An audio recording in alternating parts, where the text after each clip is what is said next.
and retiring on account of mandatory age of retirement in and around 2023 April, as will be demonstrated by their pay slips, which we have annexed, Mr. Speaker. After the two messed up with the payroll and they illegally paid huge, irregular, unexplained salaries, special allowances to the following, Mr. Speaker. Mr. Speaker, one is Ms. Rose Buto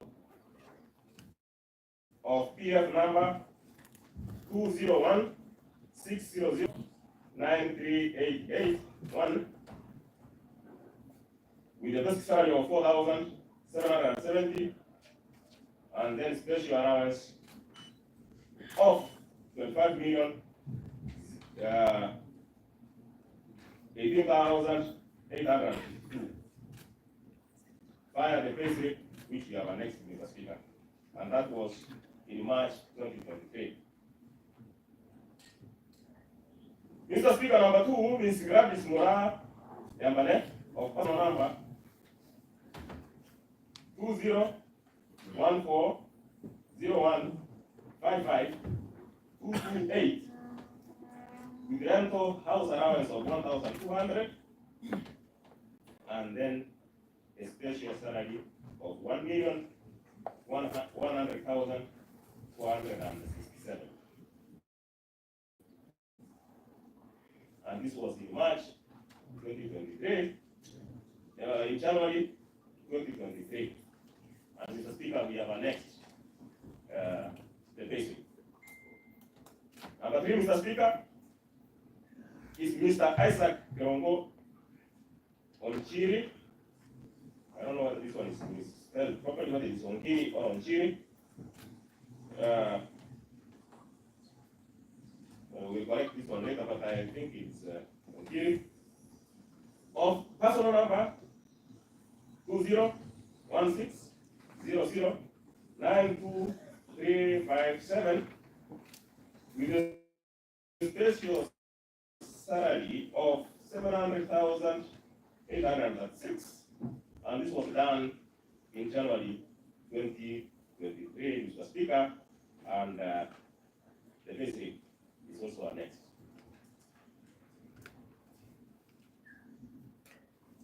Mr. Speaker, part B, disobedience of court order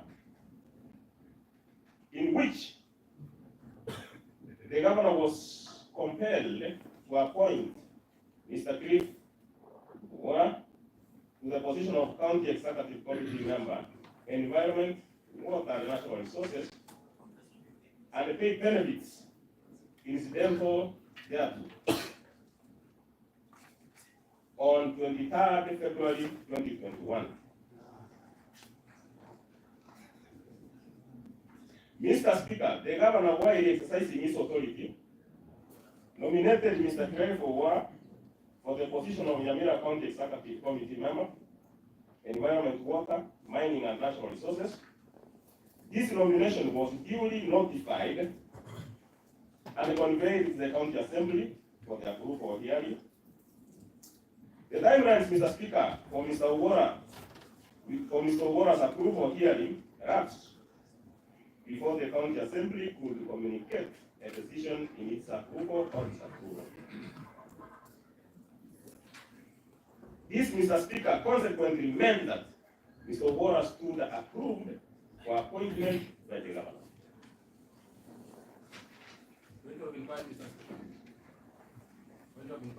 In a twist of events, the governor, Mr. Speaker, declined. What is the point of inquiry, Honorable Manuel Gisesa?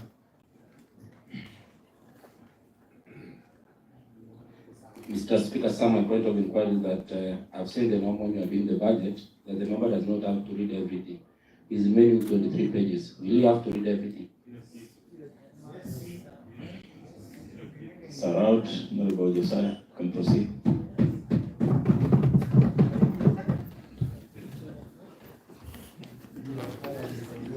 Thank you, Mr. Speaker.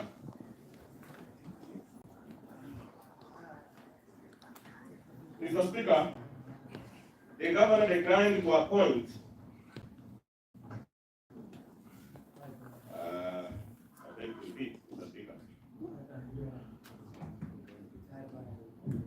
in a twist of events, Mr. Speaker, the governor declined to appoint him, contrary to Mr. Ogora's legitimate expectation and the law.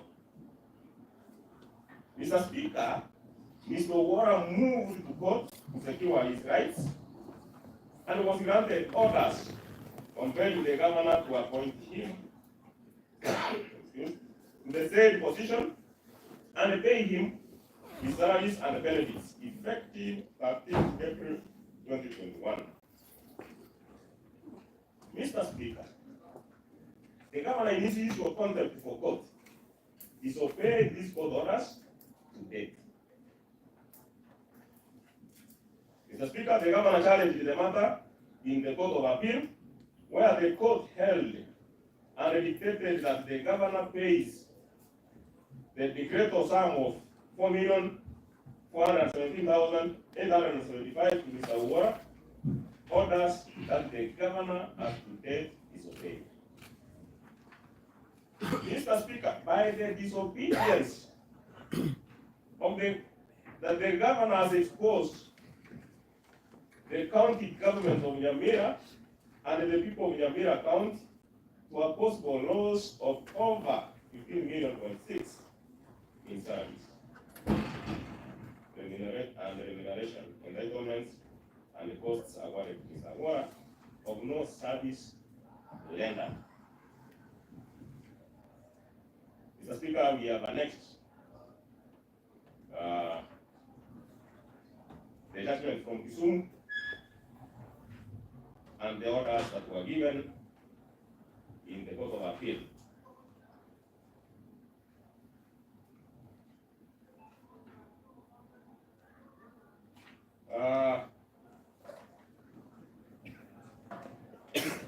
Another reason, Mr. Speaker, why this county assembly is impeaching the governor is non-compliance with the law and the minimum development expenditure.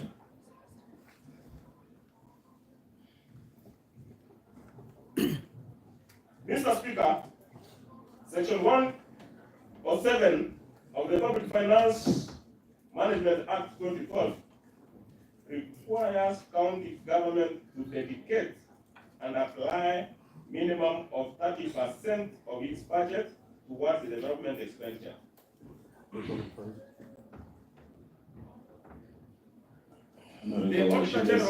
What's your point of information? Yes, Mr. Speaker, some of us were showing us a lot of documents, contain. Clerk, you have enough copies? Thank you. You can proceed as the office of the clerk. Arrangements for the same. You can turn on your mic.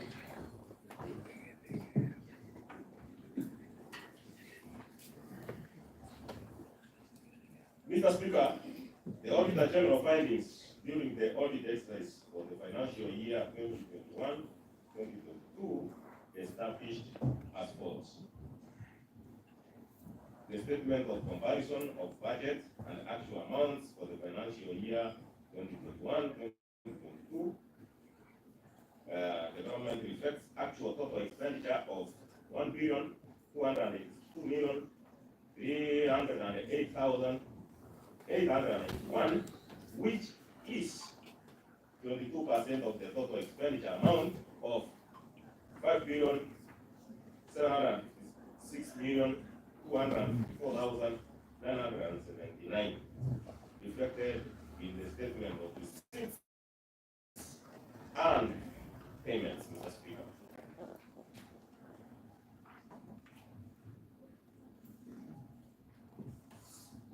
Mr. Speaker, the county government's development expenditure was less than the minimum limit of 30% set by the Regulation 25(1)G of the Public Finance Management County Governments, Regulation 2015, which states that the county government actual expenditure on development should be at least 30%. Mr. Speaker, the governor supervised over a budget implementation that was at variance with the law, and that depicted huge appetite for recurrent expenditure as opposed to actual development that should have been delivered to the people of Nyamira. In the circumstance, the governor was in breach of law. With this dismal performance, the people of Nyamira were denied key public goods and services valued at 444 million. Mr. Speaker, we have annexed the Auditor General report for 2021 and 2022.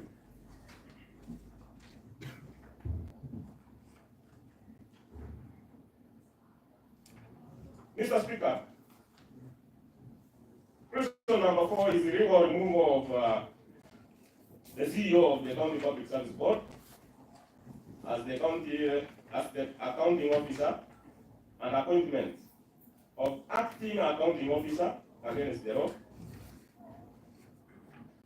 Illegal removal or suspension from office of the CEO of Nyamira County Public Service Board. Mr. Speaker, Section 58, one of the County Government Act 2012, defines the membership of the County Public Service Board as follows.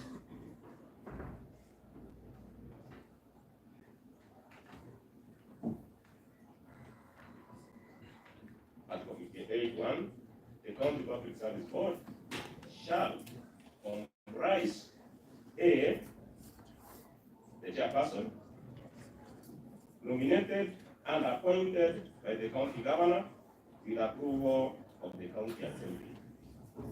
B, not less than 3, but not more than 5 other members nominated and appointed by the county governor with the approval of the county assembly. And C, a certified public secretary of good professional standing, nominated and appointed by the governor with the approval of the county assembly, who shall be the secretary to the board. Mr. Speaker, Section 58.5 of the County Government Act 2012 further provides for the circumstances under which board members may be removed from office and the procedure thereto as stated here under Mr. Speaker. Section 50, number 58, part 5. The members of the board may only be removed from office, 1, on the grounds set out for the removal of members of a constitutional commission under Article 251(1) of the Constitution, and B, by a vote of not less than 75% of all members of the county assembly. Mr. Speaker, on 2nd May 2023, during an active recruitment exercise by the County Public Service Board, the governor illegally and unilaterally suspended the CEO of the County Public Service Board from her office. The suspension was not notified to the County Assembly for consensus or approval contrary to Section 58.5 of the County Government Act 2012 and Article 251 of the Constitution of Kenya 2010.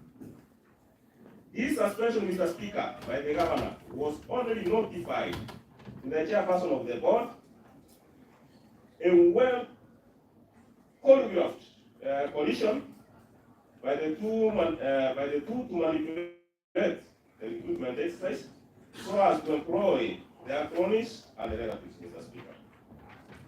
The governor, through the chairperson, usurped the functions of the CEO by purporting to communicate the decision of the board contrary to section A15 of the County Human Resource Policy Manual, which states as follows, Mr. Speaker.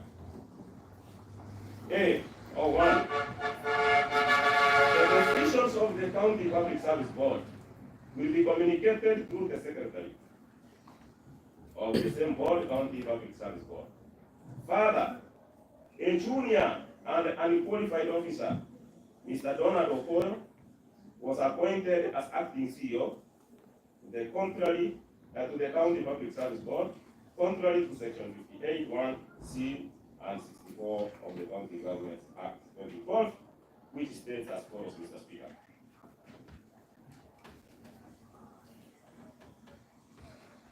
Mr. Speaker, 1.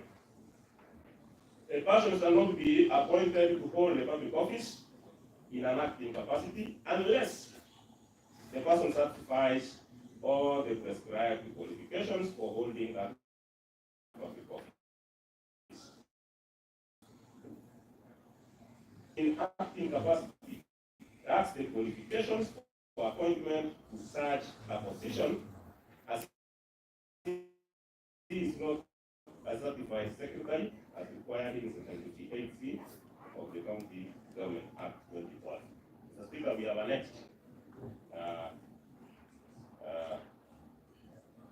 several evidences, including Ms. Anne Mwasi's letter on transfer of our roles dated 30th July 2021.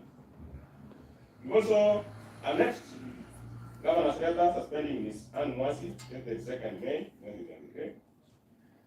Mr. Speaker, we have also annexed Anne's letter or response to the Governor on the suspension dated 3rd May 2023. Those are the annexures which will act as evidence of the aforesaid county of. Mr. Speaker, but few of it, illegal redesignation of the role of a county officer of the County Public Service Board.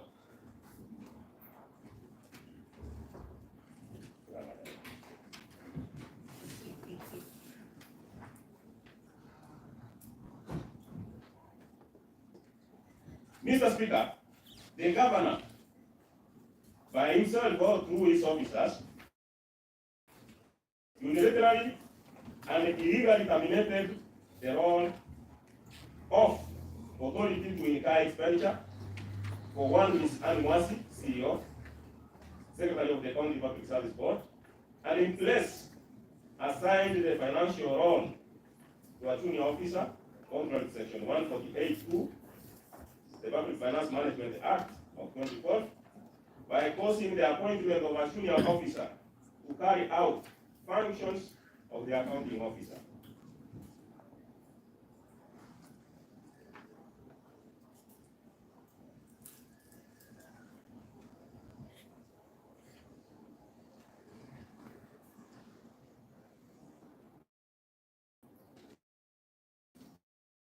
Mr. Speaker, made while the substantive officer who holds the office was in office. The County Public Service Board is a critical entity that is created and regulated by law, and this is a blatant abuse of office by the Governor. The County Assembly was and has never been notified of the appointment of the unqualified officer, and this may have led to a plunder and a massive loss of public funds, Mr. Speaker. Mr. Speaker, by unilaterally dismissing the CEO of the board, the Governor equally violated section 149(1) of the Public Finance Management Act of 2012, which states, Mr. Speaker,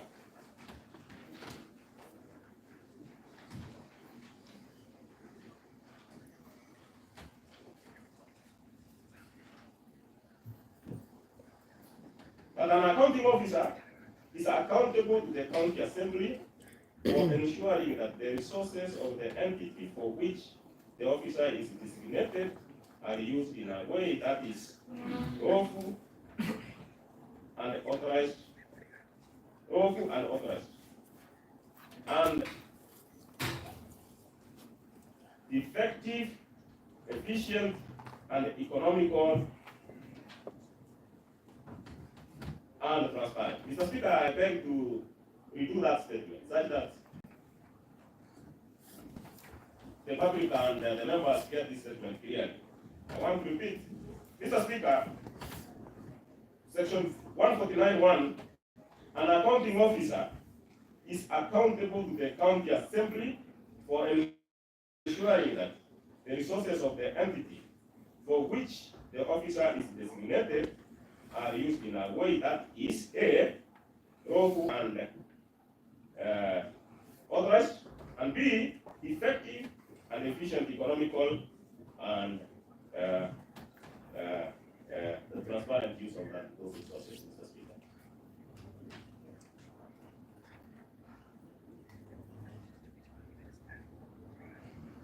Mr. Speaker, we have annexed a letter to Mr. Donald Okoye, dated 24th June 2021, as our evidence. Mr. Speaker, we have also annexed a letter on the designation of the accounting officer, dated 22nd April 2021, as our evidence, Mr. Speaker. Mr. Speaker, account number 5, that this assembly seeks to impeach the governor, is non-remittance of statutory deductions.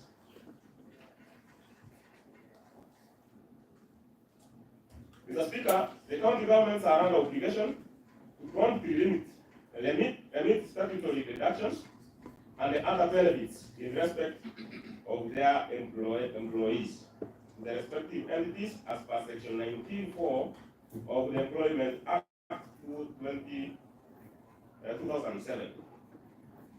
Mr. Speaker, the Auditor General findings during the audit exercise for the financial year 2021-2022 established as follows.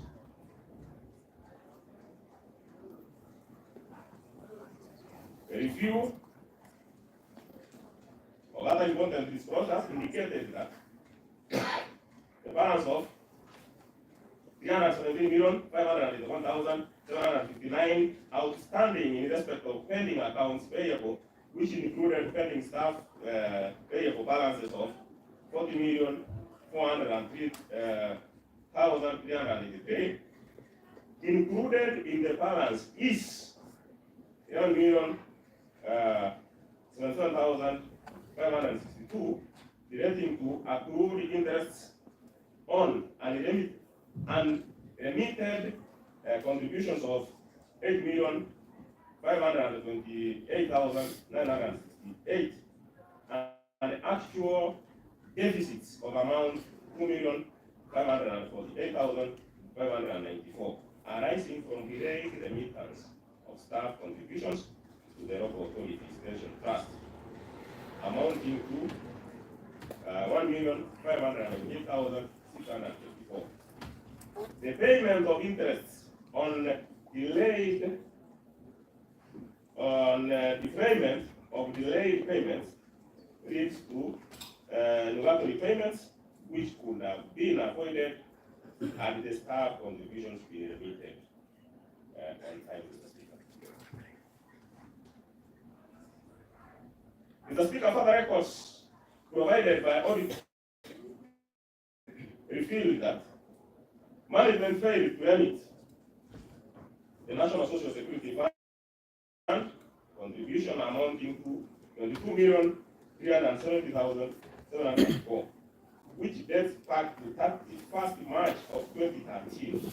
The amount attracted interest on late contributions and actual deficit of 20,511,378 and 2,548,594 respectively, contrary to Section 21 of the National Social Security Fund Act 2013.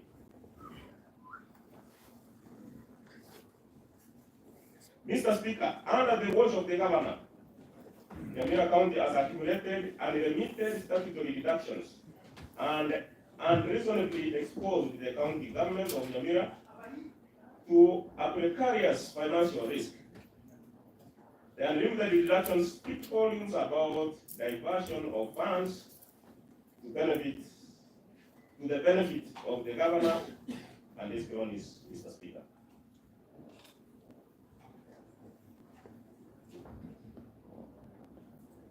Mr. Speaker, we have annexed the Auditor's General Report as our evidence.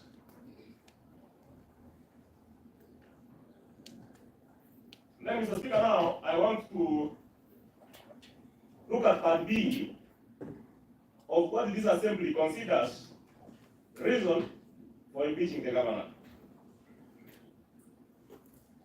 Mr. Speaker,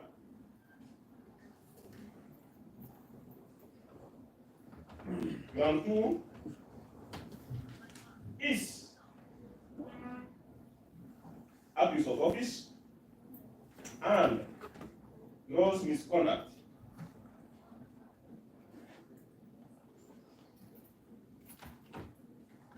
The governor, Mr. Speaker, abused this office in various forms, including misuse of public funds, nepotism, favoritism, and the other unethical or illegal activities related to this office, to his official duties, Mr. Speaker.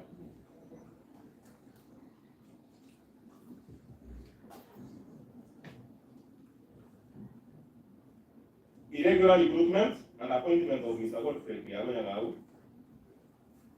Miss Nyamira, and discrimination of skilled payments of salary arrears. This is another reason, Mr. Speaker, why this Assembly seeks to impeach His Excellency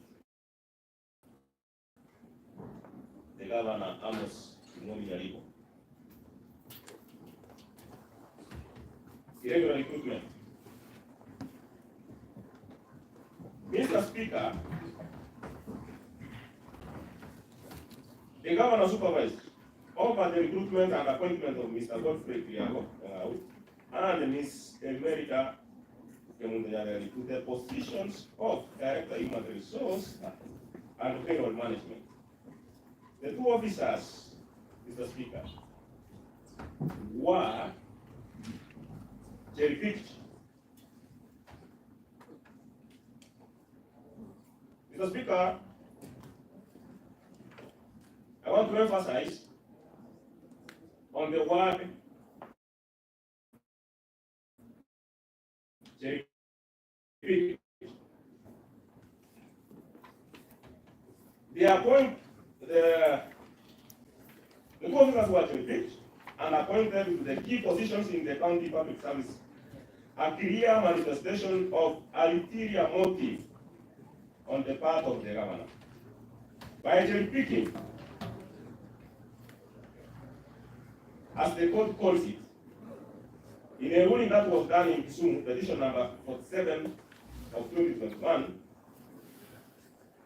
the competencies and the qualifications of the two officers could not be ascertained, and the county government of Nyamira suffered a possible loss of public funds in salaries paid to the two officers, Mr. Speaker.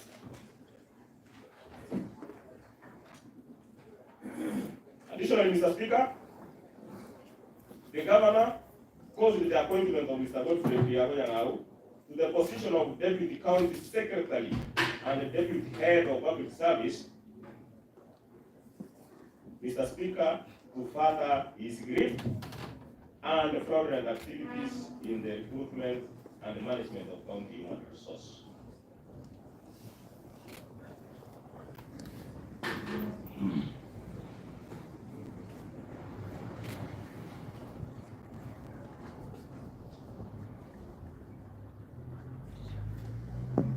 Mr. Speaker, the two officers, Mr. Godfrey Nyaribo and Mr. Nyamira, and this one, Mr. Speaker, we want Speaker, all of us begin.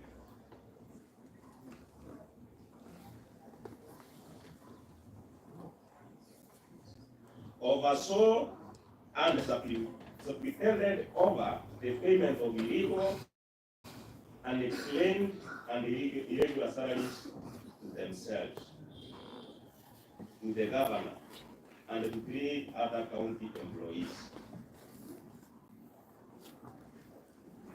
Mr. Speaker,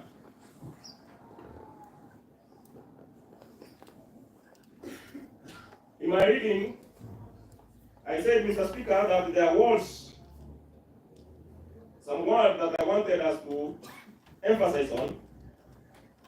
This word, Mr. Speaker, was repeating. And Mr. Speaker, when you follow the chronology of the events of these 2 personalities, Mr. Speaker, you will come to discover, Mr. Speaker, the reason why we are saying that this was a wide network, Mr. Speaker, to defraud the county.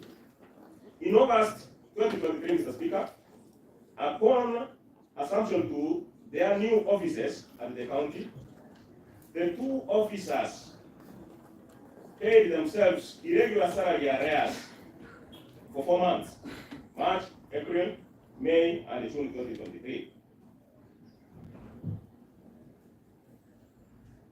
This, Mr. Speaker, is despite the fact that the 2 officers had drawn salaries for March and April 2023 from their immediate former workstations.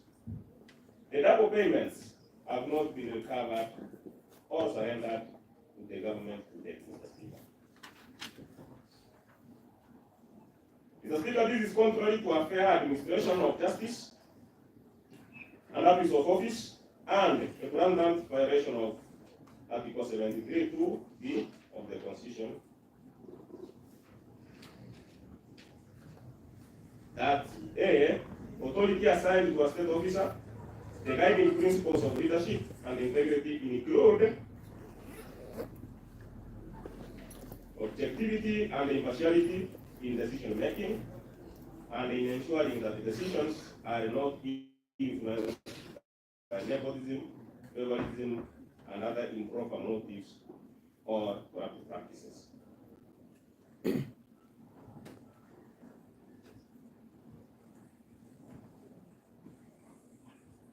Mr. Speaker, in paying the regular salaries, the governor pretended and or presided over irregularities contrary to the above section and caused the loss of public funds, reaching the trust given to him by the people of Nyamira.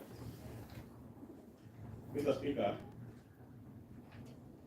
we have annexed Mr. Kiriago's letter of appointment as the Director of Human Resources, dated 8/2021. We've also annexed Mr. Kiriago's letter of appointment as Deputy County Secretary and Deputy Public Service, dated 24th October 2022. Mr. Speaker, we have also annexed Mr. Nyaribo's renewal of contract, dated 6th June 2022. Further, Mr. Speaker, we've also annexed His Excellency Nyaribo's governor, and his pay number is given there. The governor benefited through the pay slip is annexed, Mr. Speaker. Mr. Speaker, we've also annexed Cross Possible Liputo, personal number is given. We've also annexed his pay slip, Mr. Speaker. Mr. Speaker, further, we have also annexed a pay slip for July 2023 for Mr. Godfrey Kiriago as our evidence. Further, we have annexed Mr. Nyaribo pay slip, which shows all those areas were paid irregularly. Further, Mr. Speaker, the annexures include Gladys Moranya Mbane, payslip, which shows the regular payments which were done by this wider scheme. Mr. Speaker, finally, we have annexed Mr. Douglas Osoro, a statement which was done by him to strengthen our case, Mr. Speaker. Mr. Speaker, another reason why this assembly seeks to impeach His Excellency the Governor Amos Nyaribo is the flagging off of empty containers disguised as medical drugs. Mr. Speaker, in his own admission, when he went to the Senate, and a question was posed whether what he was flying was medicine, because the following day there was medicine in the hospital. His own admission, he said, what I flagged was more oxygen than drugs. Mr. Speaker. Mr. Speaker, this is a shame. County. I want to say that the governor on 11th July 2023, and in his own admission, flagged off empty containers concealed as medical drugs to various health facilities across the county, procured at the tune of 22 million, without the involvement of the county inspection and acceptance committee during the delivery of the consignment. Later on, Mr. Speaker, it was discovered that the consignment was incomplete, missing more than half of the quantities he had purportedly flagged off.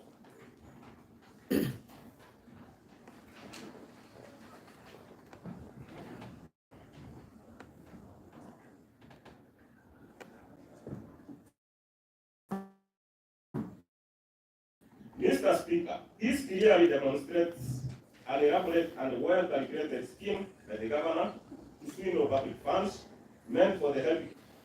A clear example, Mr. Speaker, I already said, students of Ikoge Girls Secondary in Ekerenyo Ward were recently unable to access medical drugs at Ekerenyo Sub-County Hospital after a serious outbreak in the school that left their health in a life-threatening condition.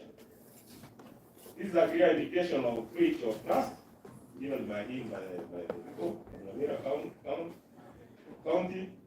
I don't repeat this, Mr. Speaker.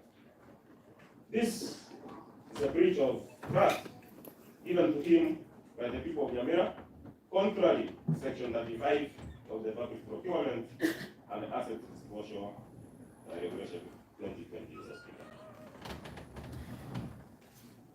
Mr. Speaker. Order. Honorable Nyangana. Order. Resume your seat. Mr. Speaker, we have annexed photographs taken during flagging off on 11/2023. Mr. Speaker, we have also annexed a letter of apology from MEDS, the medical drugs supplier, dated to 1st July 2023. Further, Mr. Speaker, we have annexed Dr. Mbadi's dismissal letter dated 6th September 2023.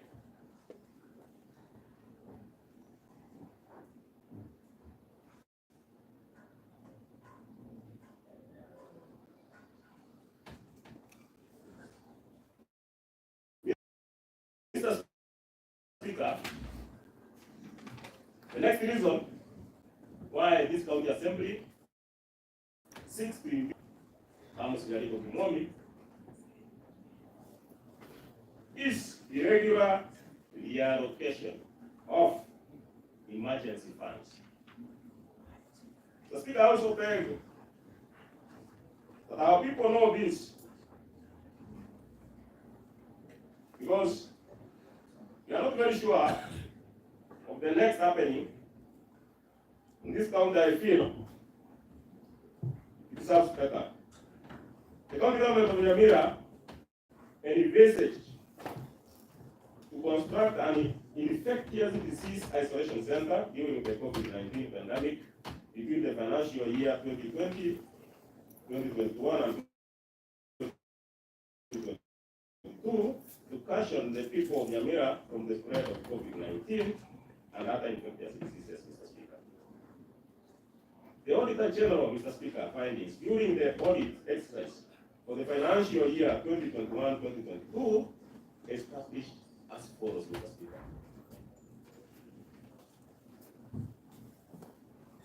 The statement of financial performance shows that 20,896,702 was incurred on construction of COVID-19 isolation center. Mr. Speaker. Welcome, Mr. Speaker.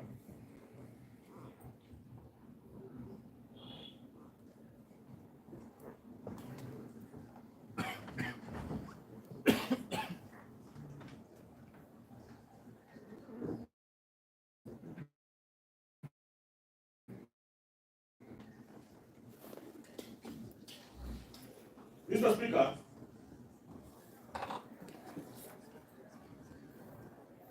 when the physical verification of the project by the auditors on 15 February 2022 was done, it revealed that no isolation center was ever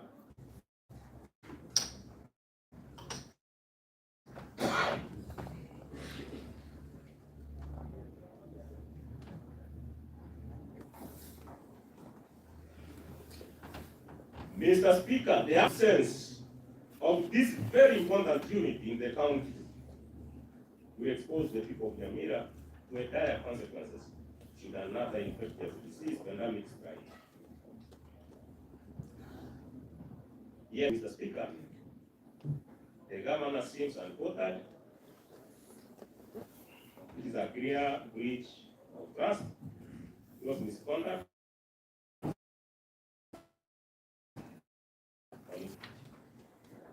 by the evidence of the General's report, the Auditor General's report, which we have annexed, Mr. Speaker.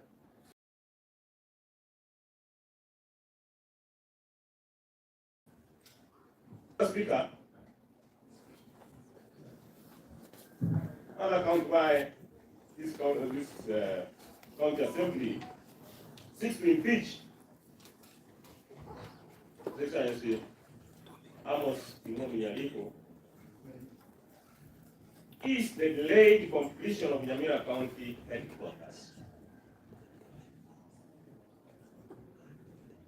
Mr. Speaker, the county government of Nyamira envisaged to construct the county headquarters office block,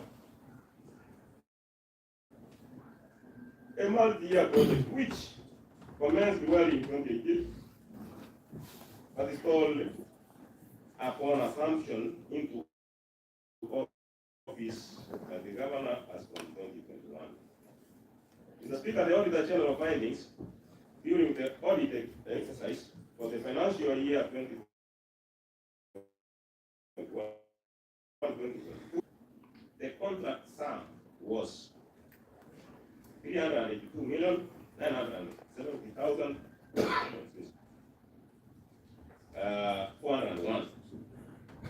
With the contract completion period of 3 years from 31st December 2018, when the contract took possession, when the contractor took possession of the project site, to 31st December 2021. The contract period was subsequently extended by 6 months to 30th June 2022. As at 30th June 2022, a total of 197,438,129, which is equivalent to 52% of the contract sum, and been paid. However, Mr. Speaker, physical verification conducted on 30th June 2022 revealed that the project was at 51% and the contractor was not on site. It was therefore impossible for the project to be completed. The county government of Nyamira continues to incur rental expenses running into millions of rented premises for key county entities, including the County Public Service Board and Board of Business.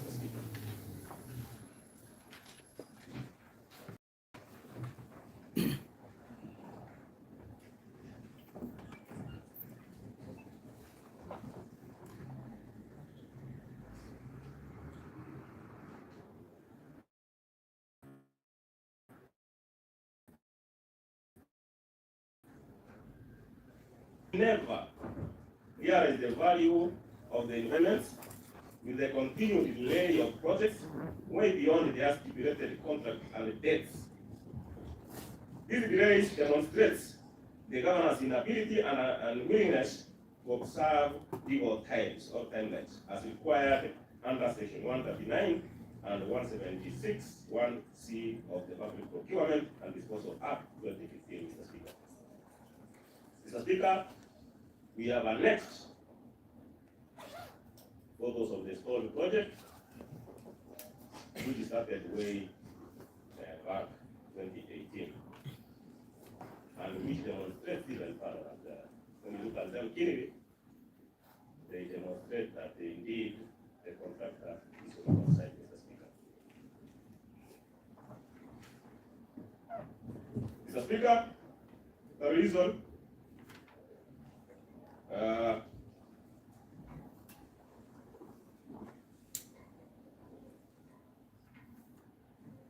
why this county assembly seeks to impeach His Excellency the Governor, Mr.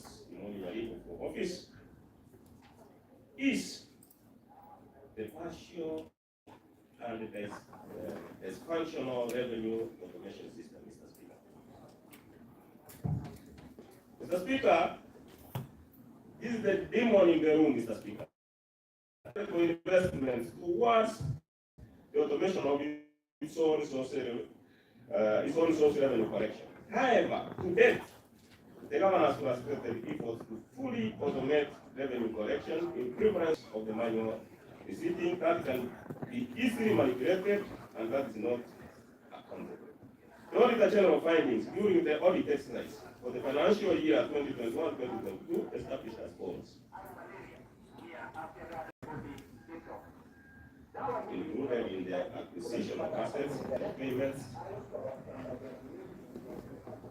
is an amount of 17,850,000 in respect of acquisition of intangible assets, out of which an amount of 11 million was paid to a supplier for the supply, delivery, customization, commissioning and maintenance of revenue collection and management system at a contract sum of 9,500,000.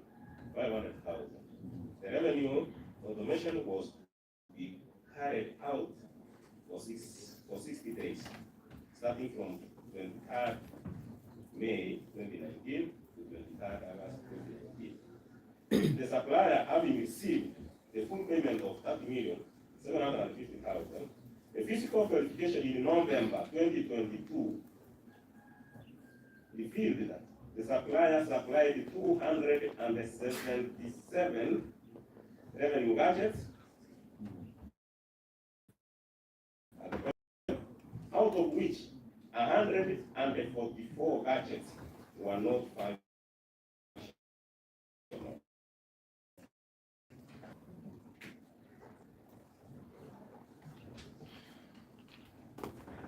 This deliberate effort, Mr. Speaker, to frustrate the full automation of revenue collection are geared towards creation of loopholes for siphoning of revenue at the point of collection for the benefit of the government. The county government has failed to meet its own source revenue targets since the governor assumed office, occasioning budget deficits. It's only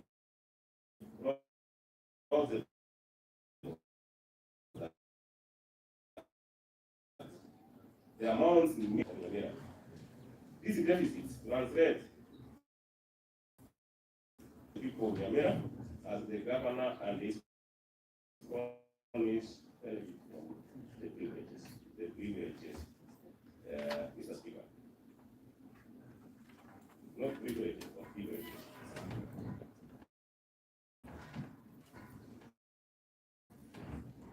An unjust and unfair taxation regime, failure to collect outstanding remedies, arrears is another reason, Mr. Speaker, why this county assembly seeks to impeach the governor, Mr. Speaker.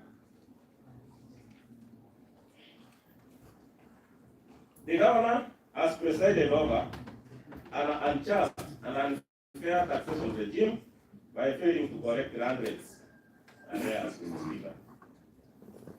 The Auditor General findings during the audit exercise for the financial year 2021-2022 established as follows, Mr. Speaker. The governor, as the CEO of the county, failed to initiate the collection of long outstanding land rates of 78,883,703 and failed to take any measure of collecting the aforesaid land rates, Mr. Speaker.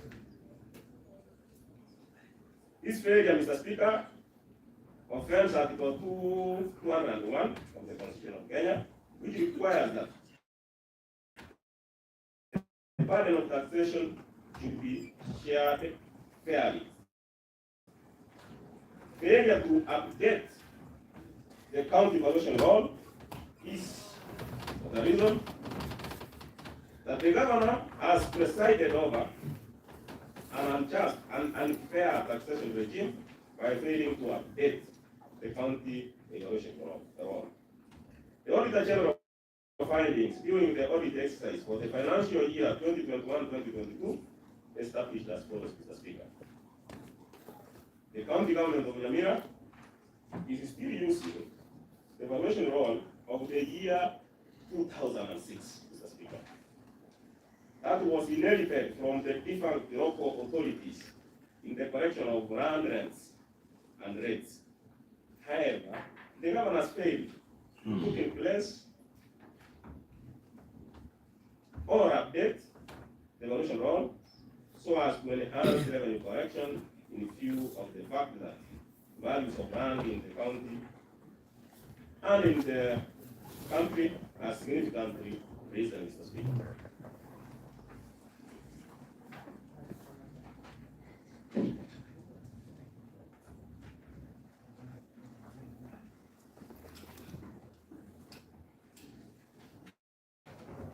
Mr. Speaker, this accounts for the dismal performance of the county government in revenue collection.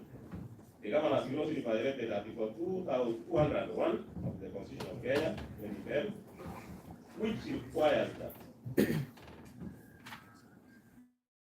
the public finance system shall promote an equitable society, and in particular, the burden of taxation shall be shared fairly, Mr. Speaker. Large landowners,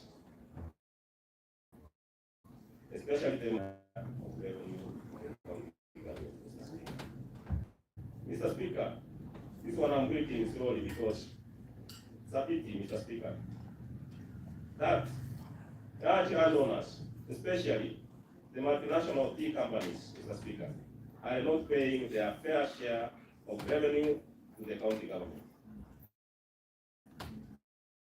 The county has lost revenue in the margin of millions of Kenya shillings, Mr. Speaker, from its own failure, Mr. Speaker. This directly translates the denial of key services and goods to the people of Nyamira, Mr. Speaker, contrary to their genuine expectation, Mr. Speaker. Mr. Speaker, we have annexed the Auditor General's report as our evidence under this 2021 and 2022, Mr. Speaker. Mr. Speaker, county number 12, why this county government or this county assembly seeks to impeach His Excellency Nyaribo from office, Mr. Speaker, is nepotism and favoritism, Mr. Speaker. Mr. Speaker, the governor presided over the appointment, Mr. Speaker, of his niece, Miss Purity Mora Yamboga, a junior accountant to the position of head accounting office. That was not competitive, a clear act of nepotism and favoritism, Mr. Speaker. This is a breach of labor laws, Mr. Speaker, on fair labor practices. This appointment, Mr. Speaker, points to ulterior motives on the part of the governor, a clear abuse of his powers for self-gain, Mr. Speaker. Moreover, Ms. Purity Mora Yamboga is not qualified to hold such a senior position, as she lacks the requisite experience for appointment to such a position. Consequently, Mr. Speaker, the county government is at risk as far as financial management is concerned. The county may have or will be exposed to possible losses of public funds and revenue, Mr. Speaker, as we have demonstrated, Mr. Speaker, from the two officers above. Thank you, Mr. Speaker. As Ms. Purity Yamboga's appointment to the management of the county financial management and our relationship with the governor points to a pattern of an elaborate plan, Mr. Speaker, to swallow county resources for the governor's benefit, Mr. Speaker.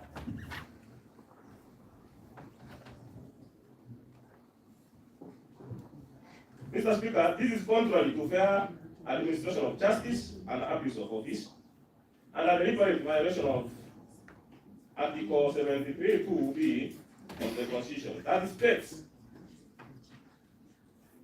1. Authority assigned to state officer.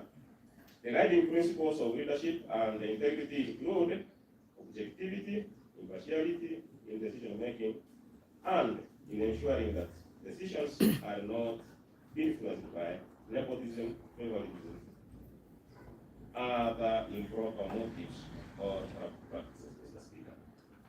Mr. Speaker, in our own admission,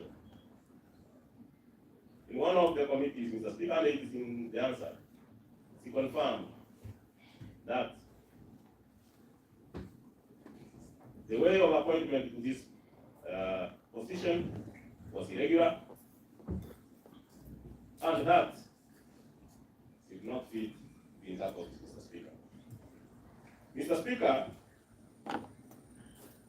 once I've read the allegations that the county government, that the county assembly are putting across or putting forward to impeach the governor,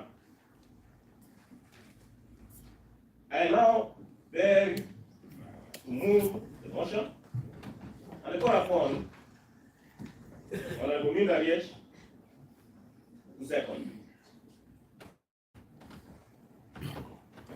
Honorable Nyaribo, Leader of Minority and Member of Committee of Assembly from Magombo Ward. Mr. Speaker, I rise to second motion.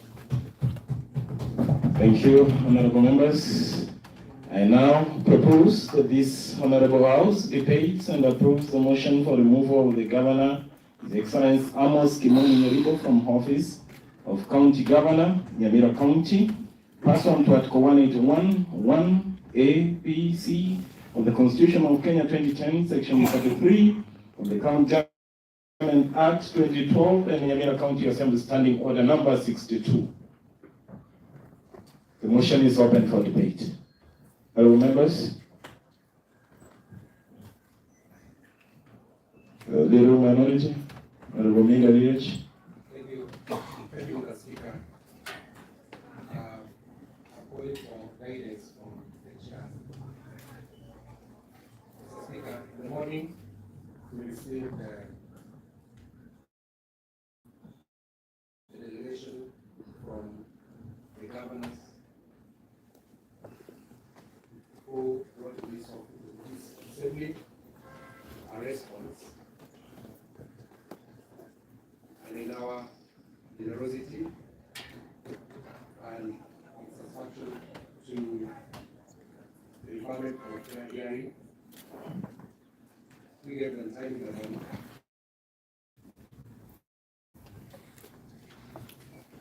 Mr. Speaker, I must say that I have not looked at the response. I have not by the team on behalf the Governor, His Excellency Nyaribo. The reason why I've not done it, and the reason why I'm seeking the guidance of this House, is that why we expected the Governor to be here in the morning, why we expected the Governor to be here in the morning in person. He did not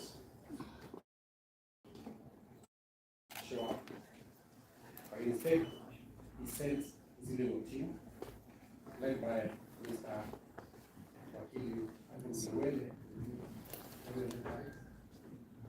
who presented to us the response, written response. Upon perusal, when I had a glance at the document by the Governor,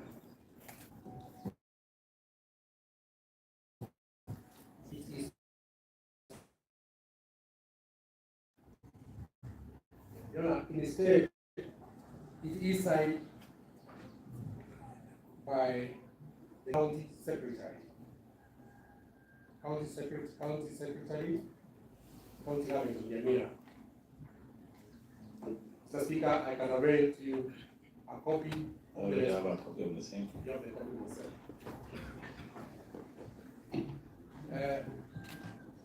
Mr. Speaker, when I look at the mandates given to the County Secretary of any county government, and given that we've not been supplied or given any power of attorney from the Governor donated to the County Secretary to sign legal documents for him, given that we've not supplied, we've not given that. When I look at section 44 of the County Government Act, subsection 3, that spells out the duties of a county secretary. 1, the county secretary be is the head of the public service, the head of public service. Let Honorable Minga finish first, and then I'll give you an opportunity. Number 2, the county secretary is responsible for arranging the government and keeping the minutes of the county executive committee. 3, convey the decision of the county executive committee. 4, perform any other function directed by the county executive committee, not the governor. I've not seen anywhere where the law provides that the county secretary signs a legal document like this. and hence I'm persuaded to believe that the response that is purported to have been sent to this county assembly is not owned by the governor himself, because the impeachment is on the person of the governor, county of Nyamira. It's not even signed by the legal representatives who presented themselves to us in the morning. So the import of what I'm saying, the import of the application, is that as we stand, as we are here, the governor has not formally sent to us a document on a response signed by him or by the legal counsel appointed. Point of inquiry, Mr. Speaker. Mr. Speaker, Point of I'm inquiry. only making a request to make a ruling. Point of inquiry, Mr. Speaker. Point of inquiry, Mr. Speaker. That's all, Mr. Speaker. Thank you, Honorable Leader of Minority, Honorable Nyambege Gisesa. Mr. Speaker, I'm raising a point of inquiry in standing order that I fish for the standing order.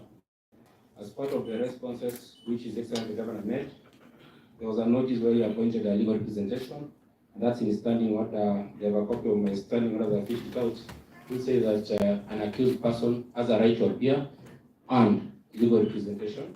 Part of the document from the executive that His Excellency the Governor on 3rd October 2023, he appointed. That is not the board of provision. I'm just quoting a point of I'm quoting a point of from the standing order. He appointed a legal representative. Honorable Chochabuga. Thank you, Honorable Speaker. Honorable Speaker, the procedure for removal of the governor is well spelled out in our standing orders, and specifically standing order 61, subsection 1 to 8, Honorable Speaker. Honorable Speaker, it is not even mandatory, Honorable Speaker, for the governor to give a response. So if the governor gave a response, which I've gone through, Honorable Speaker, it is just additional information which is meant to guide the second, who is our leader of minority, to get even more information so that he can make a decisive decision on this, Honorable Speaker.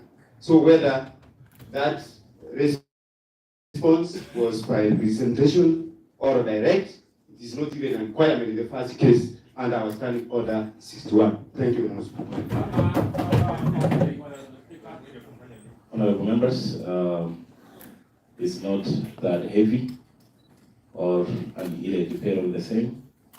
Actually, we should reserve it, and the Speaker should direct immediately as the process goes on.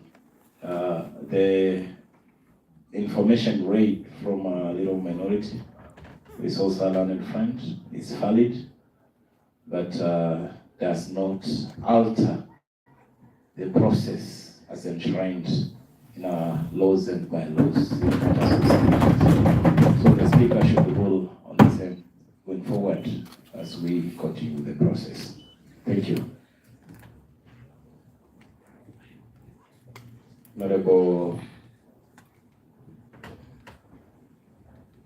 Jalo Mbongi, and before Honorable Jalo Mbongi, in the Speaker's gallery, we have our visitors today, and I will wish to recognize them, and when I call your name, you can stand up, bow, and we welcome you to this assembly.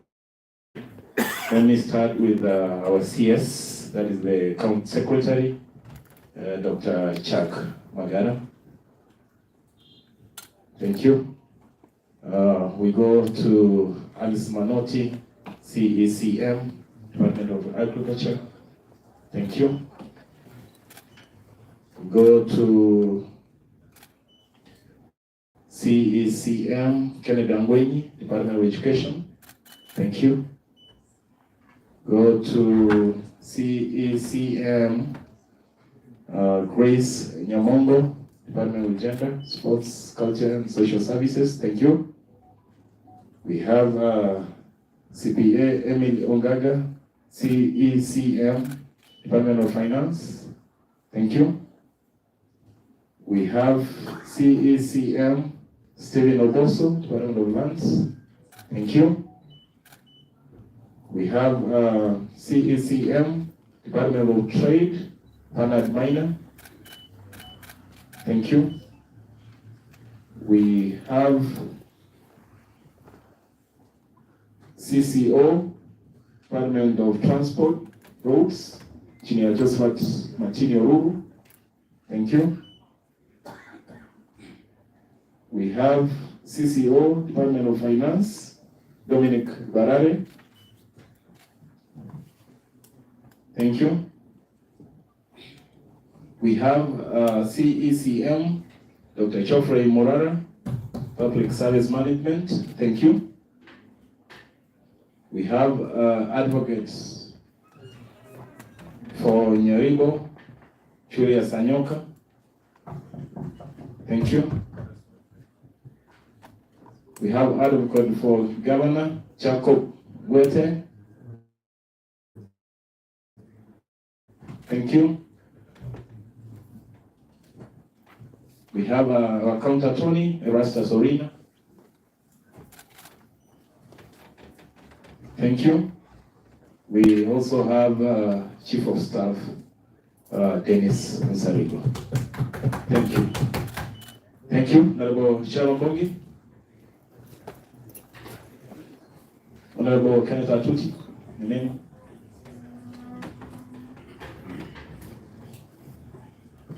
Honorable Speaker, before I make a contribution, I wanted through the chair that the outback works that were said in this honorable house by my neighbor, Honorable Cesar, that this house in previous has arguably passed the packet.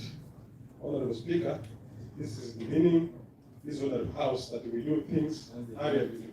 Honorable Speaker, I will demand that the Honorable Cesar first withdraw and apologize for the meaning this house that you chair.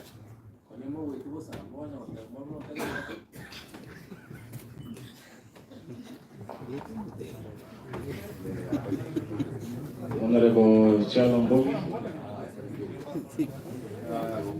Thank you, Mr. Speaker, sir, for this opportunity.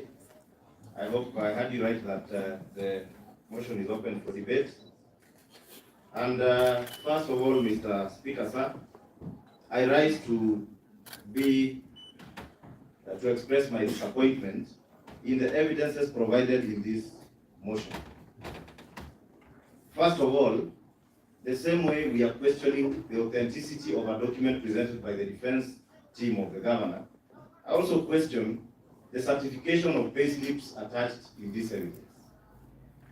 A payslip is a private document, and therefore it must be certified by the officer in charge of payrolls for it to stand as an evidence. Otherwise, we may have a document that is just doctored out here and brought to the floor of the House. Secondly, Mr. Speaker, sir, I would like to also express that our standing order number 87 dictates that if a matter is in court served today, it shouldn't be discussed anywhere else. The matter, so I wonder what removal we are challenging as an assembly. Thirdly, Mr. Speaker, sir, I want to also express that part of the failures of this county is really contributed by us as members of the county assembly. For example, when we talk about slow completion of projects, like now, the county headquarters, I saw the other time when the county government, the executive arm, brought a budget to this house on the completion of the building that is in question, the headquarters. The budget was struck off. Honestly, from which angle do we want the executive to complete such a project? So I stand, Honorable Speaker, to oppose this motion and give my justifications. Today, Mr. Speaker, sir, as I stand here, Honorable Julius Nyangana is my blood cousin. My mother and his mother are blood sisters. We came here by election. Therefore, our being together in the assembly is not questioned. I also want to express that one Miss Purity Nyamboga came by way of appointment and by way of competitive appointment. And governor came in by election. How do you now separate the two? That the governor should not vie because Purity is in office, or Purity should not come into the county government or apply because the governor is in office. So today, Speaker, you can protect me from attacks from Honorable Nyamira. I have the right to speak if you give me the chance. And not to forget that Governor Nyaribo is my blood cousin. Yes. So I did ask him to vie for the post of governor. And I also did ask myself not to vie if he's my cousin. So what I'm trying to say is that we cannot separate qualifications from political roles. Thirdly, the evidence filed here, Mr. Speaker, sir, when I look at it in this case, how did the motion mover and the filer of this document realize that one Miss Purity is not qualified? And did he attach the minimum qualifications of someone to act in that office? This evidence is incomplete and does not justify the qualifications. Then, Mr. Speaker,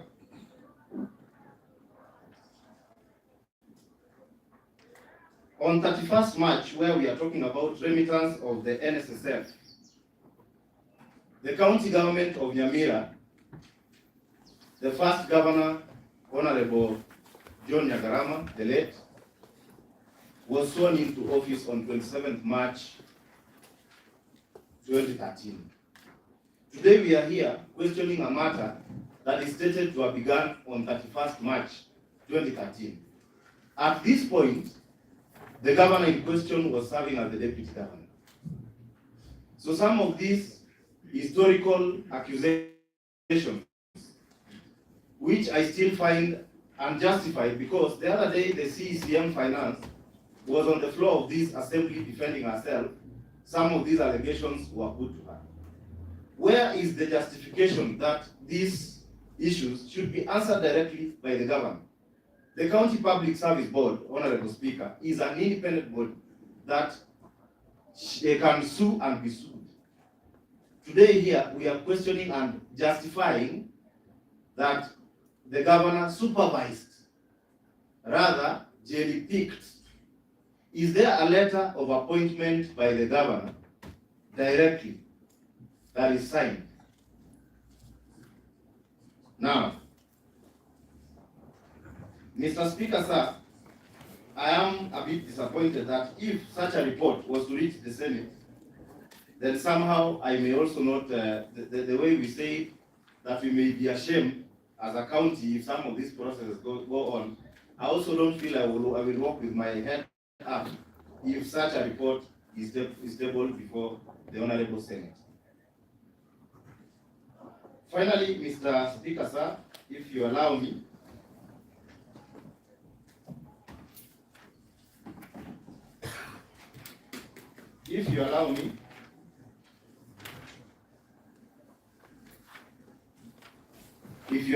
to express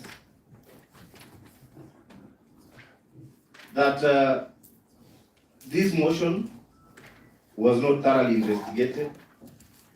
This motion does not deserve to give justifications of impeaching a governor, in my opinion.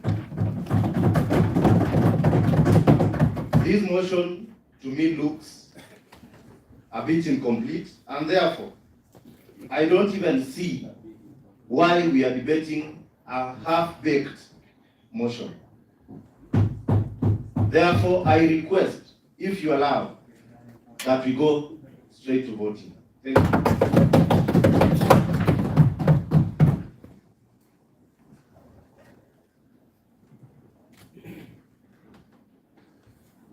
Honorable Abel Mose. Thank you, Honorable Speaker, sir. Actually, we are wasting time because we are going through this report. We wanted the case to go immediately because we are tired on the speaker, you understand. But let me just pick some few elements here. On the speaker, when they talk about the governor taking, employing his own. On the speaker, we are aware, as all members, that the governor has no end mandate to employ anybody because it's the only service board which is mandated to employ any person here. The governor has nothing to do with employment on the speaker. What is only mandated is to appoint the CC and the chief officers. Honorable members, we need to understand and let us just call a spade a spade. When the governor is wrong, let us call it wrong. In appointment and not in employment, honestly. I think this is the new assembly. I know members don't understand this thing. They need to Honorable Abel, 1 year down the line. That's why they just bring out half-baked reports on the speaker. They prepare a deduction so that they understand what they're supposed to do and bring this house on the speaker. The last time I checked with you, never said the first reduction. Yeah, I understand because I was in the last assembly. And we knew how to handle this matter. Yes. I just prepare for it. Like Honorable Saya, I need some action on this. Thank you. On the speaker, another matter I've seen here is about dismissal. Is there any written law that allows the governor to bring any member he dismisses in this house? Do we approve dismissal? On the speaker, where is it written? Which order is it? We are mandated by the order of the members. The governor has the mandate to do whatever he does to his secretary, to his officers. And that is not to bring anybody to this house for us to approve for the dismissal of the speaker. Let us not overstep the mandate of the governor. And let allow the governor to work on the speaker. The payment of workers. What is it? Where is it? I've never found any county where the governor pays the employees, where the governor prepares the payroll. On the speaker, which payroll is being prepared by the governor on the speaker? Members, let us read this one. Let us read it. The governor's notes prepare the payroll. If there is a mistake in the payroll personnel are there. And you have power. Mr. Speaker. They have the powers, and that's why the government is missing this clear. Because number one, giving or paying an employee, an ECD teacher, 25 million. Where on that? And where? Get us a statement on the speaker. Let the members give us a valid statement and evidence from the bank that this person was paid 25 million. It was by mistake on the speaker, preparing and auditing the pay slip of someone. But we cannot just bring all this down. The duties and obligation of the government. The court contempt and the matters lie in court. On the speaker, let these members learn that the standing order number 87 does not allow any member to discuss the matter active in court. It's wrong. Our line is failed. Honorable Matu. Yeah? You are a lawyer. This thing does not appear here. This thing does not appear here, honestly. We have lawyers, honorable leaders. Yeah? The matters in court. We are not allowed to discuss them. Unless we are protected by agreement. They prepare the document. Let us discuss. They prepare the document. On the speaker, they prepare to protect us. They prepare the document. Honorable Abel, you address members through the chair.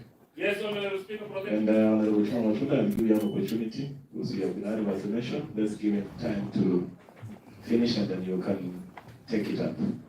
Thank you, Honorable Speaker, for protecting me because they are the one who prepared this document. And we have to question the Honorable Speaker because I don't see any legality played here with our government. Honorable Speaker, the matters of isolation, COVID isolation center, the matters of revenue gadgets, these things should be taken to EACC. If the government has a problem, then please, it's not in this assembly. Give them to the Senate, not here. We are not auditors. We are not EACC officers to look at these matters. Misappropriation of funds in the completion of the project.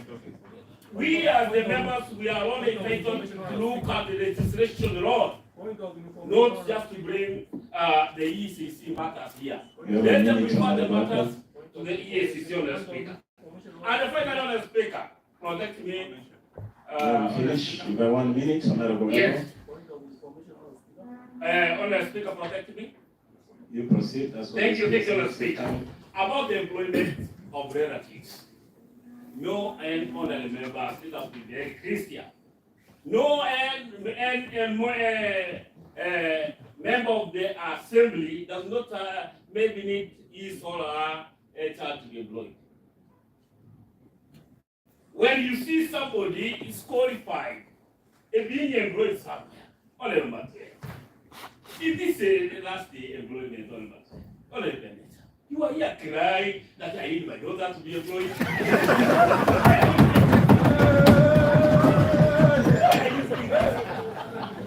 Honorable Speaker, let us just be very factual. And let us just understand that nobody does not allow this or that. Even my dear wife, Honorable Speaker, I love my dear wife. If I get opportunity, Honorable Speaker, I will employ my dear wife, Honorable Speaker. Why are you crying? Mr. Speaker, this is an honorable house, and it is not how much noise you make with debate, it is the facts you have. Mr. Speaker, my daughter is very qualified for a job where she is trained, and she has a right to be employed through a competitive process. And now, what the question was, I think the honorable member is not understanding. The question was irregular and illegal promotion without active capacity. We remember, Mr. Speaker, in this house, You had your time, Honorable Hassan. Mr. Speaker, in this house, one Ms. Nyamboga admitted that Nyamboga admitted in this house, the answer is here, that she's not qualified when we were interviewing her in the house. It's not how much noise you make, it is a fact. Mr. Speaker, I want to protect my family. That she does not, my daughter does not belong to this house. She's not a member of the executive. She's not a member of the assembly. Adversely mentioning her needs Honorable Abel to give me down immediately. Because I'm taking care of my daughter. She has gone to the school properly. She's qualified. She's qualified for the job.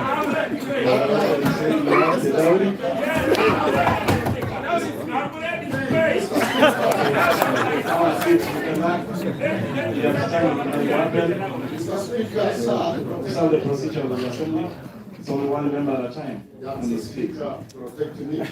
We know of Honorable Abel of loving his wife. That's why we call him my dear wife. I don't want any problems to his home by having my daughter to that home, because already there are enough problems. Mr. Speaker, this lady, One Nyambo, admitted here in front of our committee that she was not promoted. She was promoted without a request. And Mr. Speaker, we can refer to the records of the answer and this what was said here. That one said and done. I want to put it to Honorable Audit that it lets you not read the document selectively. There is a letter from the cabinet requesting cherry picking one Kiliako and explain. There is a letter and annexed here, Mr. Speaker, because they are in a hurry to go. They said they don't want to read the document, and I believe they have not read.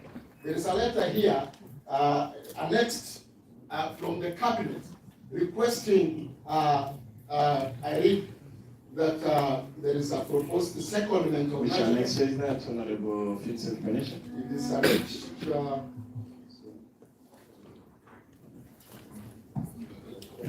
Mr. Speaker, I go for a few minutes. Mr. Speaker.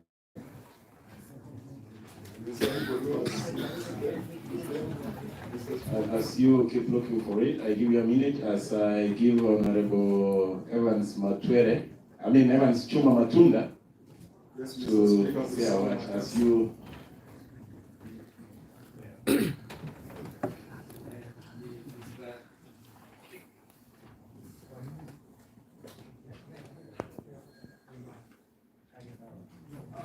Speaker, sir, thank you for giving me a chance to protect and defend myself.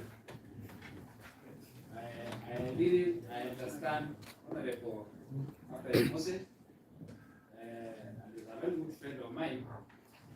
He has submitted here very well. I don't know whether it's an anchor or a glassing to Honorable. Yes. Today, we are also knowing that Honorable Nyaribo, the governor has many other in the assembly. Cesar is a relative, is a brother.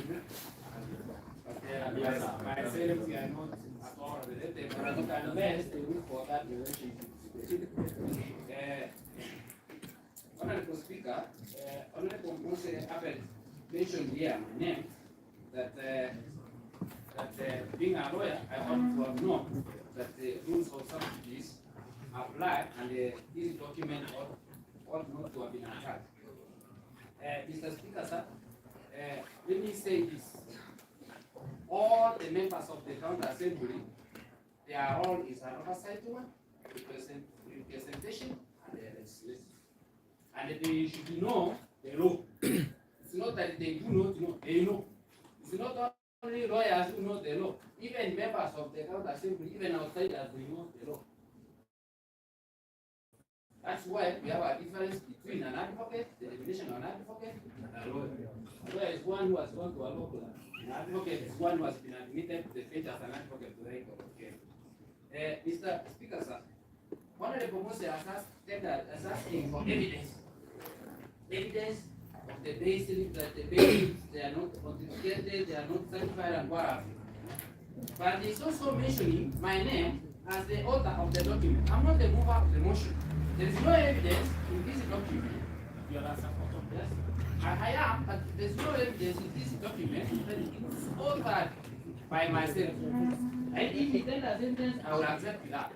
But it's not even mentioned in here that the Honorable Professor is the one who was giving information and allegations to other documents.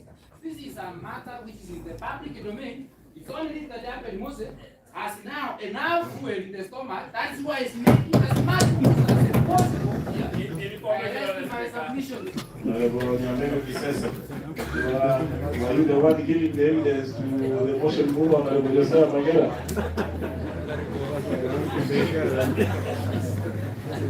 Honorable Speaker, at least today, you can attest the level of intellect, the level of reasoning to the honorable members of this House. If Honorable Mangera was misled to come with this evidence, he has a right to state here. And as the mover of the motion, because in part of the standing order, there's a place that says that whatever you submitted is truly to the best of his knowledge as a person. So he has a right to substantiate here today whether it's Honorable Gisesa who gave him the information or it was him. If it was Honorable Gisesa who was the mover of the motion, this motion ends right now.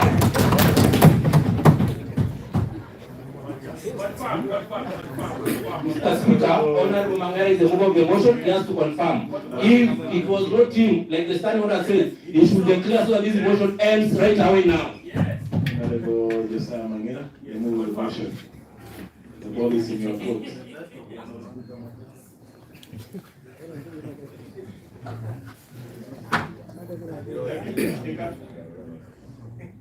Mr. Speaker, sideshows do not necessarily mean that somebody is right. A lot of noise, Mr. Speaker, does not justify.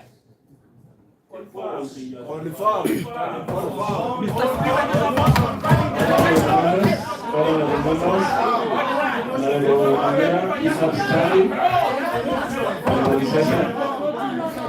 Honorable members,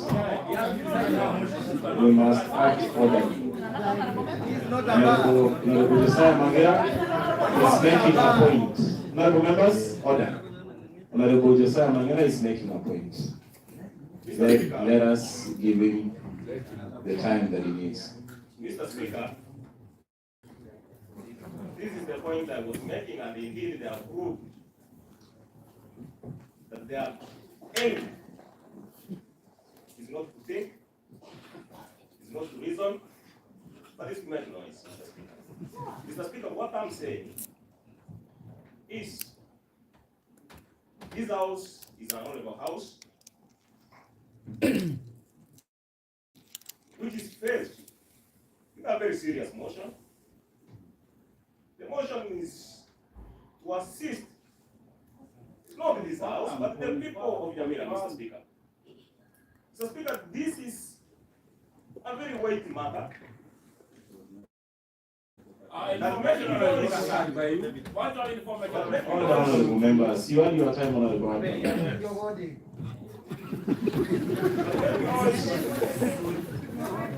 Mr. Speaker.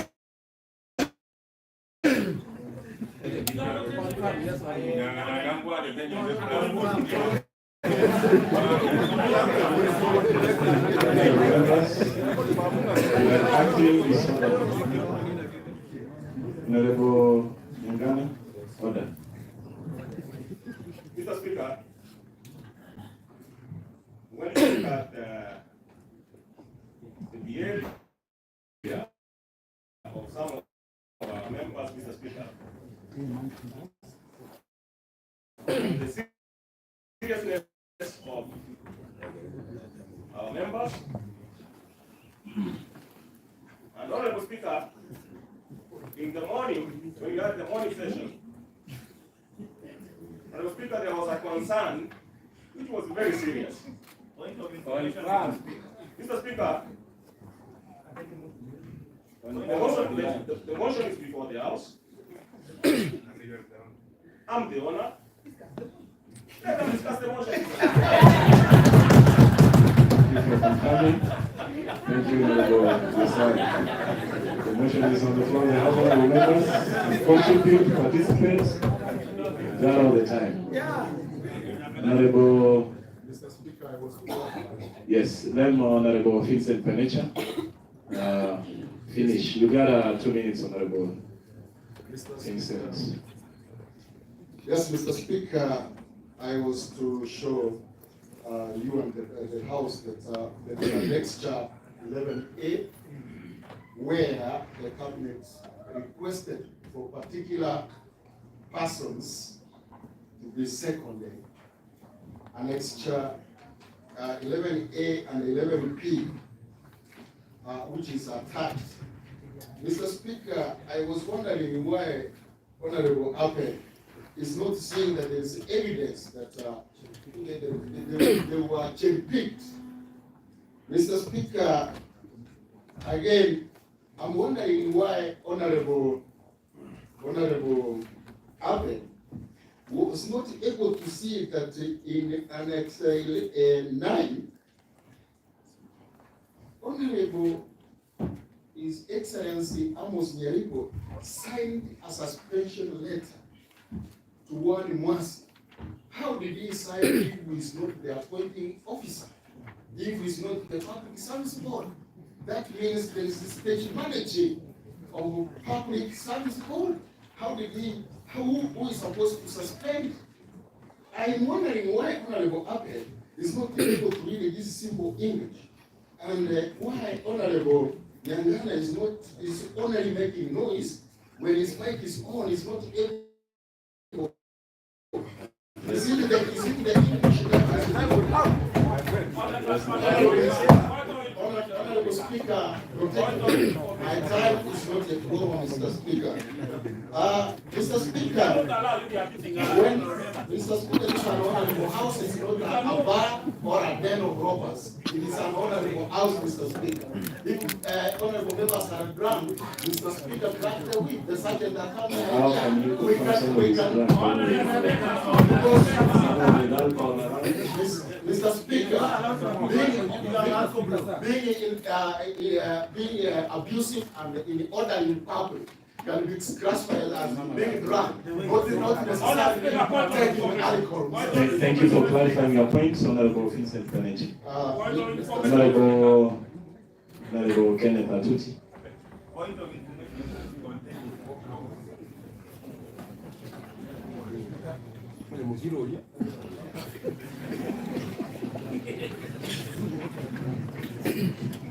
Proceed. Thank you, Speaker. First and foremost, we don't have equal strength to south and make points. I heard one of us is given gifts. There are those who speak out, and many other. Honorable Speaker, today, in this honorable house, the matter that is before this honorable house was engineered and started by the most sounding members in this house. In the morning, we were here. They made some points. All that was shared and discussed in this honorable house was heard. Honorable Speaker, we are missing the matter here. In any given situation, there is nobody who has to make a mistake. We should start from there. And number two, we should be honest with ourselves.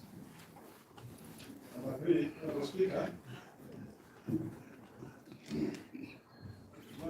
number three, if I was king and I was reasoning what the move of the motion did and what I did and came out very elaborate, I picked about 3-4 things from this context that is before the House.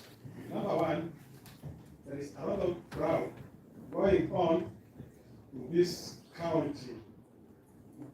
Number two, there is a lot of forgery.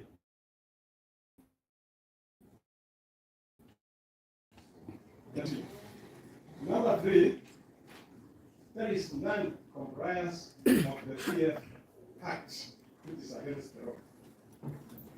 Honorable Speaker, sir,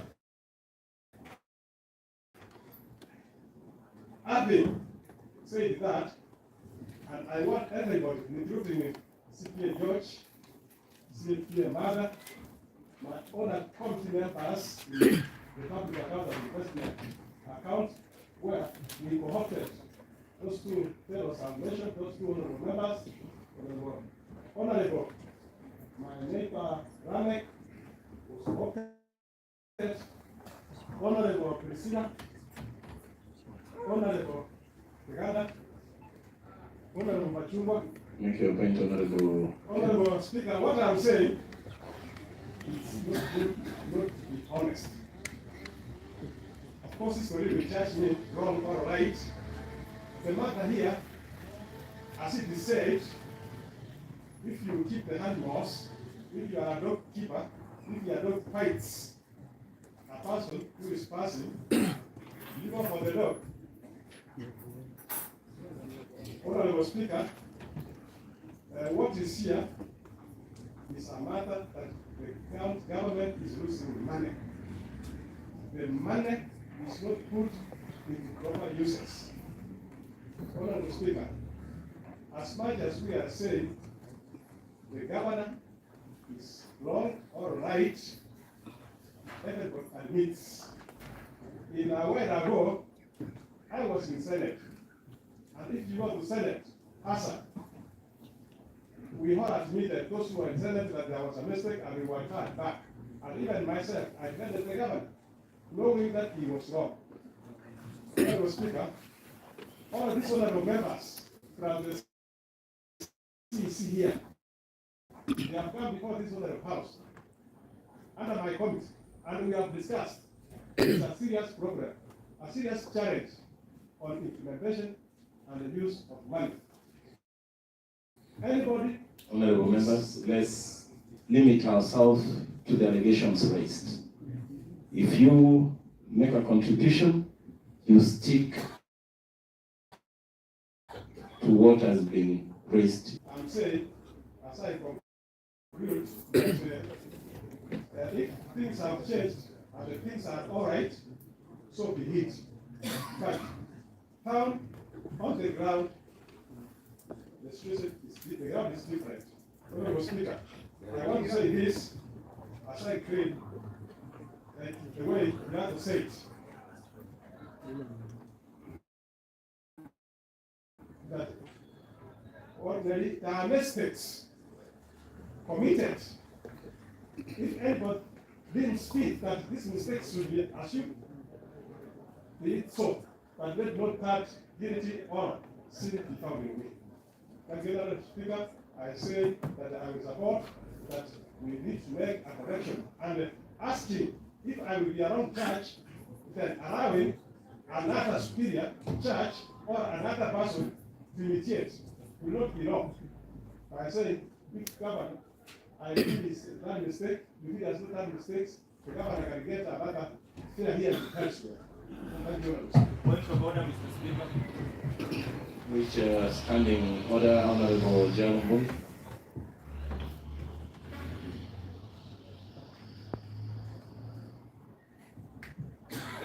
I'm waiting for my mic to be on.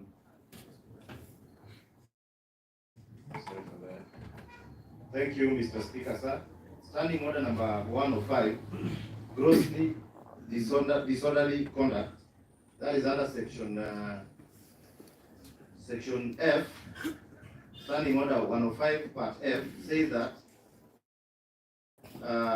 conduct is grossly disorderly if the member concerned deliberately gives false information to the county assembly. I want to raise an issue that Honorable Vincent Benecha, through you, Mr. Speaker, annexed 11B, which does not exist. Number 2, any information that is unsubstantiated is false, is deemed false until proved. For example, in this claim that the governor flagged off empty boxes, there is no evidence of empty boxes in this filing. Therefore, that information given to me looks false. Thank you, Mr. Speaker.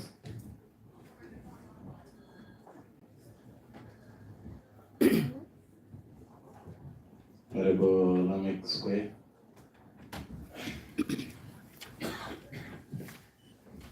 Thank you, Mr. Speaker, for the opportunity, Mr. Speaker. Mr. Speaker, I have heard Honorable Nyamira mention me, Mr. Speaker, but I'm not going to mention anybody, Mr. Speaker. And I'm really wondering on how, if this is how Nyamira County Assembly we debate on motions, Mr. Speaker. Mr. Speaker, I'm really sorry.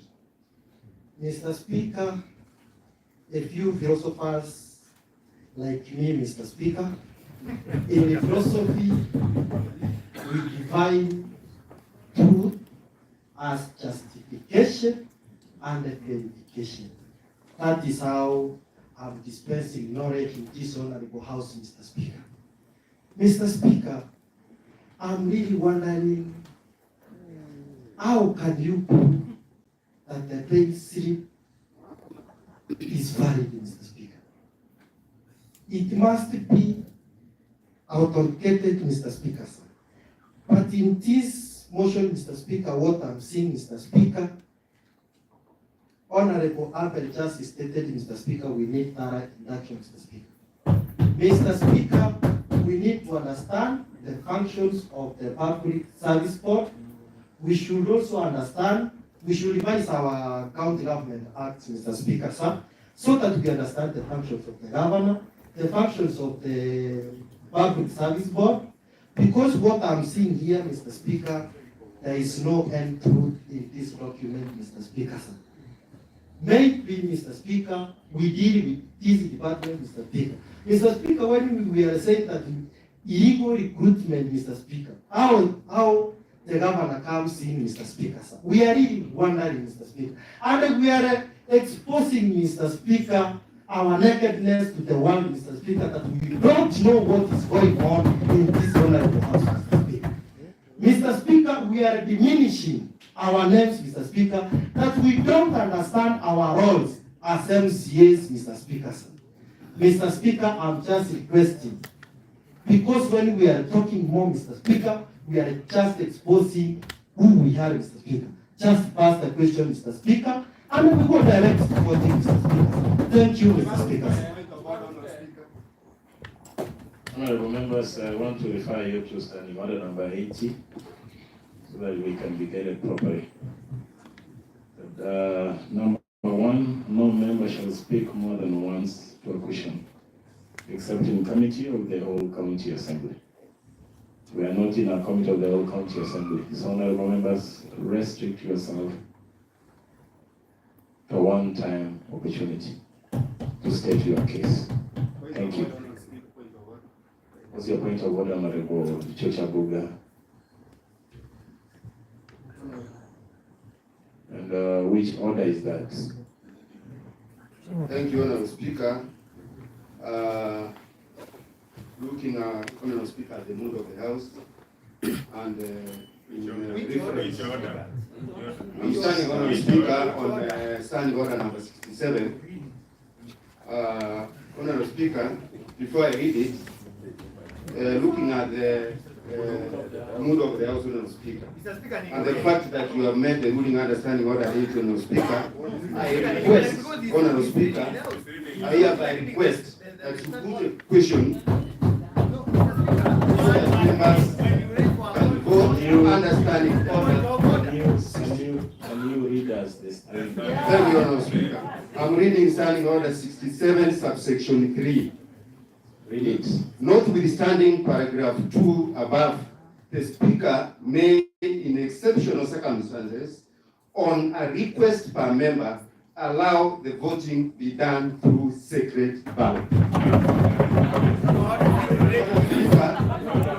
Honorable Members, we come from the standing order, and Honorable George is very okay, because he's pulling from the standing order of members.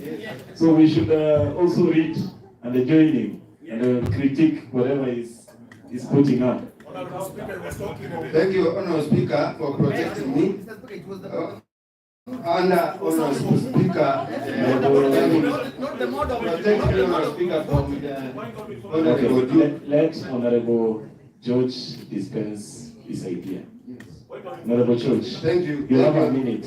Thank you, Honorable Speaker. Honorable Speaker, I'm requesting that you put the question under this standing order 67, subsection 3, Honorable Speaker, so that you allow us to vote through secret ballot.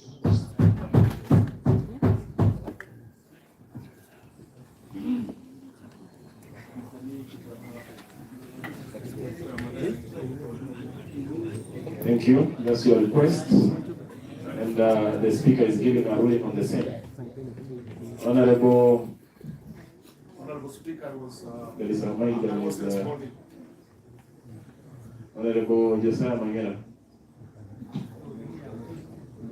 Oh, that's not your mic. This is my mic. All right. Honorable Speaker, sir. Just wanted to inform Honorable George that wherever we are discussing or deliberating on issues that are very serious to the people, like this one, should not mislead the House by quoting standing orders that are not in tandem with what he's talking about. Honorable Vincent Panecha, the opportunity you have. Mr. Speaker, I know you remember that the first time I spoke, I was responding and it was you gave me the opportunity. Before I put across my points, Mr. Speaker, to this motion, I want also to inform Honorable Mbombi, Joel, or rather I want to correct my first statement. The annexures are here, written 11A, or rather we can read it 2A, if that is what the condition was. So he is now able to get the annexure. It is 2A and a B, where the count, unless he has a different document, I'm reading the annexures. I've just corrected that. You can say 2A or B. Mr. Speaker, it is handwritten and therefore I know how to read. I think Honorable Moki can also see what I'm saying. I'm wondering, Mr. Speaker, that our governor was able to sign a suspension letter of one Mwasi, and I was wondering loudly how he was signing since he was not employing departments. True, as they were saying, that he's not the one employing, I agree, but then how does he sign? That's a gross misconduct or abuse of office, which is accused of here. Mr. Speaker, yes, we understand that one can get employment, provided because the law does not matter how related you are with the boss. The question here was not how Mboga got the employment. It was our admission that it was irregular, not so through competitiveness. Honorable Speaker, we are in Nyamira and we should not pretend to be out of Nyamira. How was the flagging of drugs done without Honorable Aperi Mokaya, who is the chairman of the Oversighting Authority of Health Department? How was he not invited? And is demanding what he does not know? That he was supposed to be there and would be the one giving us information about the empty boxes. Mr. Speaker, protecting it because, Mr. Speaker, I'm giving my submission and protecting it. Mr. Speaker, it is true that Honorable Joel was not there as the oversight authority when the flagging of the drugs, and he has not done anything to investigate his cousin who he has admitted here. They are related. Mr. Speaker, I want to put it to him that he has failed this house, and therefore, Mr. Speaker, evidence has adduced in the motion through the annexures and the literature read very well by Honorable Mangera proves that a lot of fraudness, irregularities, abuse of office has gone to deeper roots. Mr. Speaker, when you assume office, we cannot say that you are not the owner of all the mistakes or errors in that office. Once you assumed the, Mr. Speaker, I remember you recently assumed the office of the Speaker, and you are able to own all debts, all problems in the institution, and I think you have been able to solve many of them. We cannot exonerate our governor from the previous, as they are saying, that he wasn't in office. Our governor has been in office for over 11 years. He has been a deputy governor, and is now the governor. How then can we exonerate him from the errors in his office? Because he assumed the office, and therefore he takes the overall responsibility. Mr. Speaker, finally, you have not given a statement on my daughter being mentioned advocacy before in this assembly, unless you also admit that my daughter be a subject of discussion here, so that I prepare a motion on our qualifications. Whoever will be interested will see me. Mr. Speaker, you have to give a ruling on this. Thank you, Honorable Vincent Panecha. I wasn't serious about it because the allegation was not specific to the name of your daughter. I have one daughter, Mr. Speaker, one daughter, and when you mention her daughter, Mr. Panecha, it's We don't know about your family background, so we advise a name. A daughter is a general name, that's why the speaker went silent. I have daughters too, so that's why I never took it serious. So, honorable members, you don't accuse a character by name. You will injure that character, especially somebody who is not part of the system. Mr. Speaker. Honorable Julius Matwere.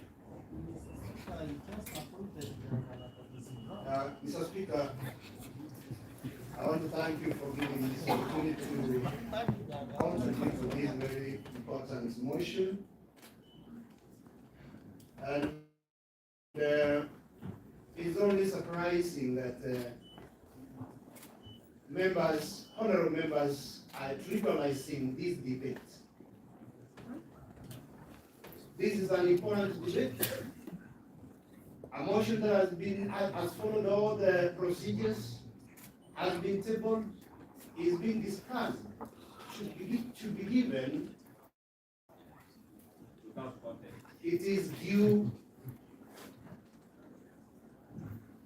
time for it to be discussed, because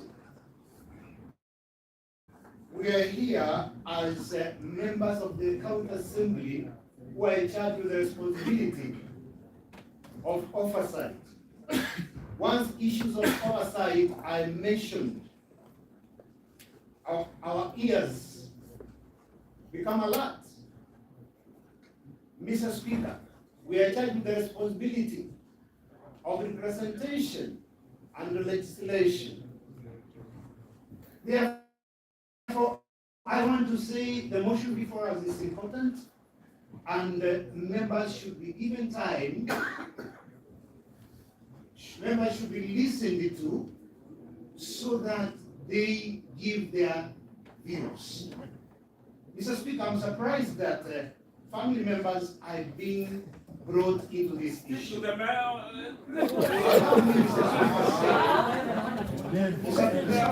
Speaker,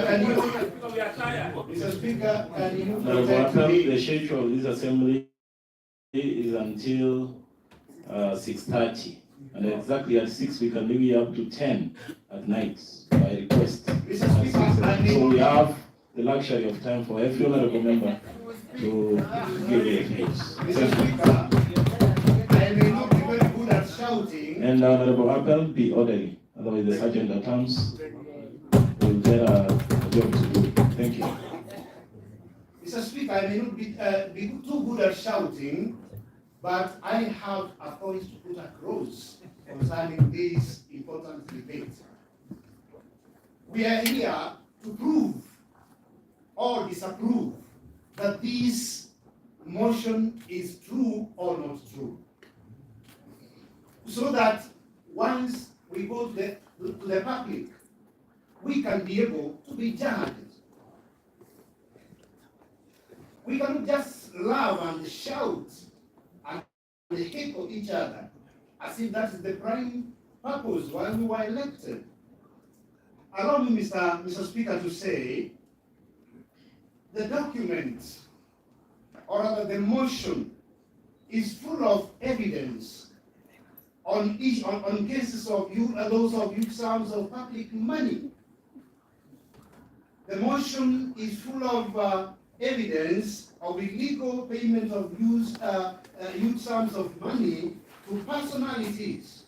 There is a case of 25 million. There is a case of 1.1 million allegedly paid to Gladys Moran Mbane. There is a case of 700,000 paid to Isaac Kerongo Onchiri. There are issues of illegal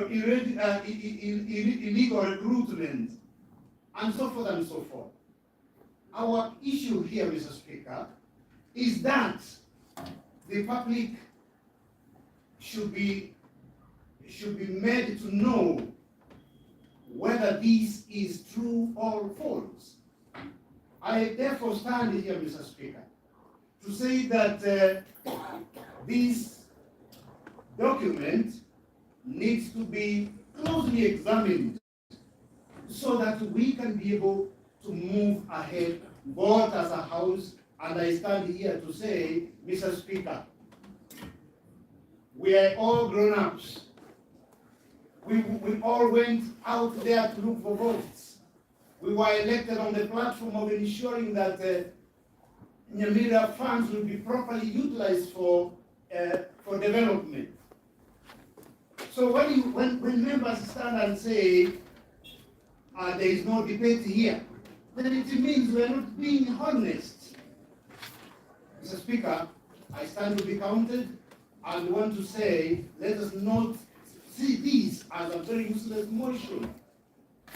The public is there to judge us, and history will judge us harshly. My daughter has been drawn to this, and I want to say she's not part of this.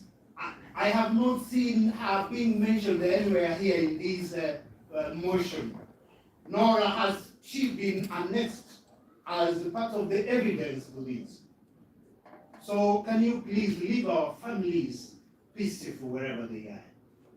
I stand to be counted, Mr. Speaker, and say this is an important motion and give us time to vote. I stand to support this motion. Thank you. Thank you, honorable members, and I want to remind you, let's stick to the allegations as raised in the motion. Thank you. Honorable Samuel Ogeto, member for County Assembly, member ward. Thank you, Mr. Speaker. I've listened keenly to the presentations from 3 honorable members, and I'm shocked if we can decide as honorable members to preview a very important motion into a matter of shouting. Honorable members, Mr. Speaker, we have an issue here. We have an issue, and a very serious issue. Impeaching the governor of a county is not a small matter. It's not something that we handle carelessly and as if we don't care. He is our governor. We are concerned. We are the him. We must have him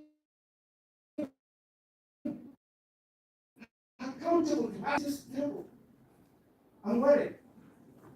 If this will continue for the next 4 years, then we are doing nothing here. We must be very objective, extremely objective, when we are handling sensitive issues, like the issue of impeaching the government. The issues raised here, and I believe the more of the motion was in its senses. He's a highly learned man. They did tangible evidence. That is what to send the government home. But all we wanted to do is to give it a critique. We'll see whether it is what presentation here. Can it move forward? Where are the great headings? And how we move forward? What we do so that the next time we don't have the same problem. Nyamira is our county. Mr. Speaker, when we handle this thing, the way we have done it, the future will be terrible for us.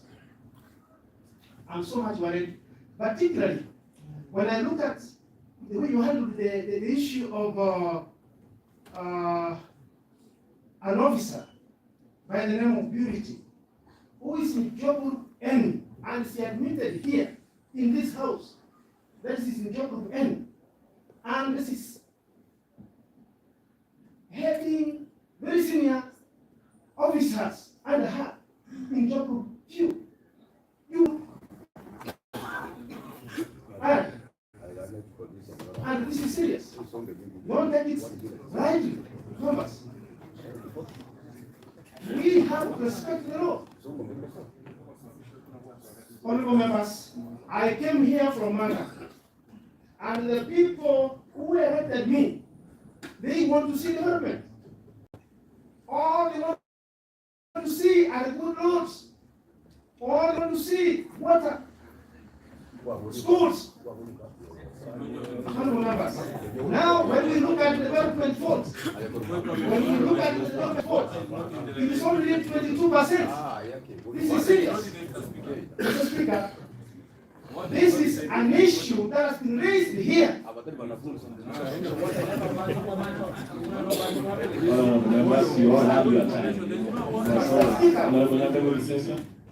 Point of information, Mr. Speaker, what is not in the impeachment. Hold on to your information. Honorable Gento is on his feet. Mr. Speaker, thank you for correcting me. The development vote, the minimum amount, the minimum percentage should be 30%. And honestly, when it is 22%, it is terrible. Where are we heading? Mr. Speaker, we always allocate money to various projects. Mr. Speaker, when we allocate, they are not procured. Roads are not procured. I have about 3 of them which were not procured. Where are we heading to, Mr. Speaker? Then who is to blame for this? The CEO must be held accountable. Mr. Speaker, when we talk of court orders, we must respect our constitution. We must be law-abiding citizens. And when our CEO, the governor of Nyamira County, then we are waiting. What about us here? Mr. Speaker, we must respect the constitution. We must look critically at the issues raised inside this document. Give it a positive or a negative critique, but in another way. Let us stop these theatrics, Mr. Speaker. This is a honorable house. With those few remarks, Mr. Speaker, I support. Thank you. Honorable Thaddeus Nyabaro. Thank you. Turn your mic on, sorry. Thank you, Honorable Speaker. Speaker, if I can't join my colleagues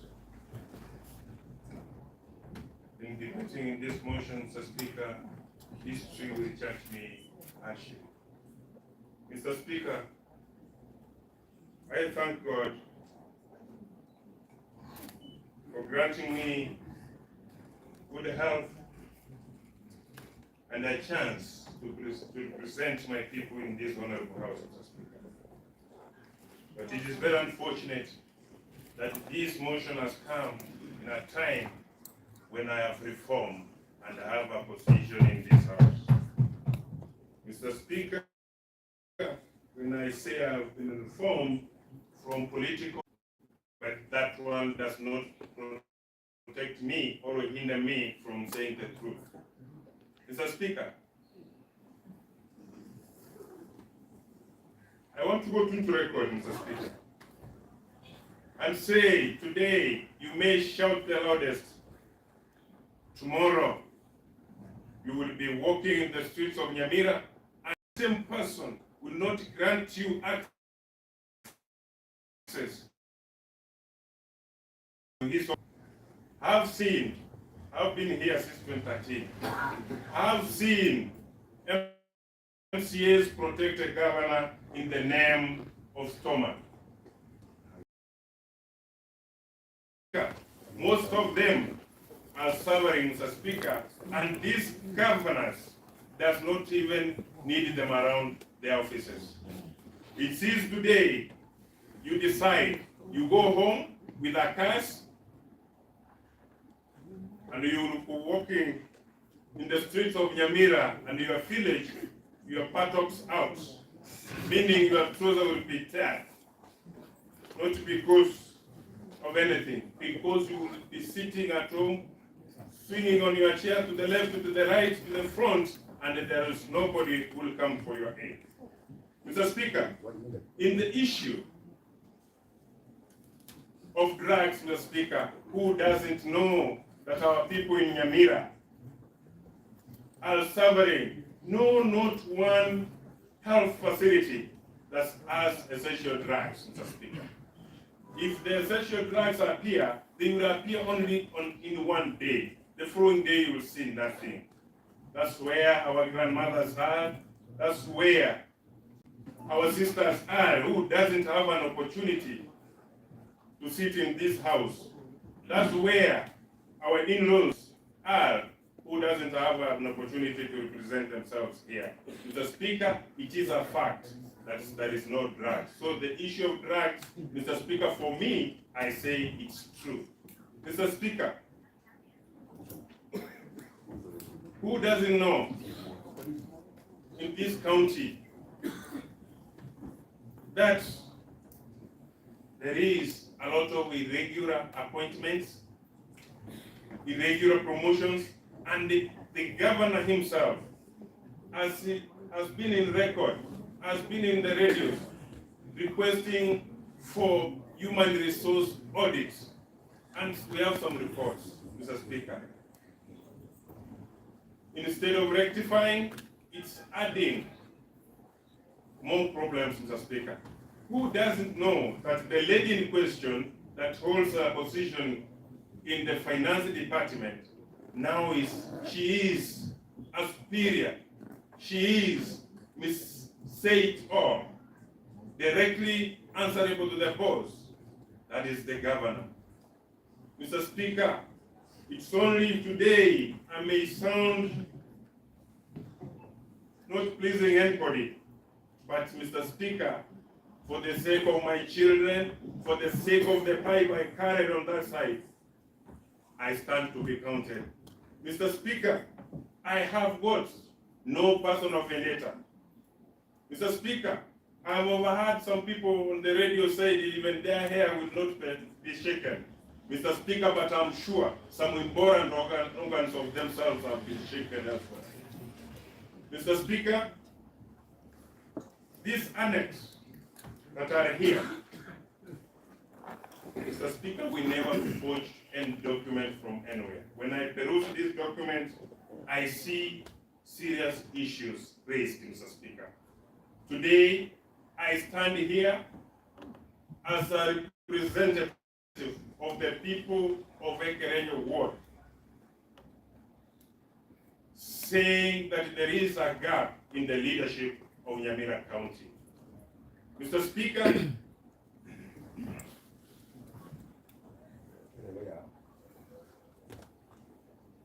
there is a lot of issues that have not been mentioned in this document.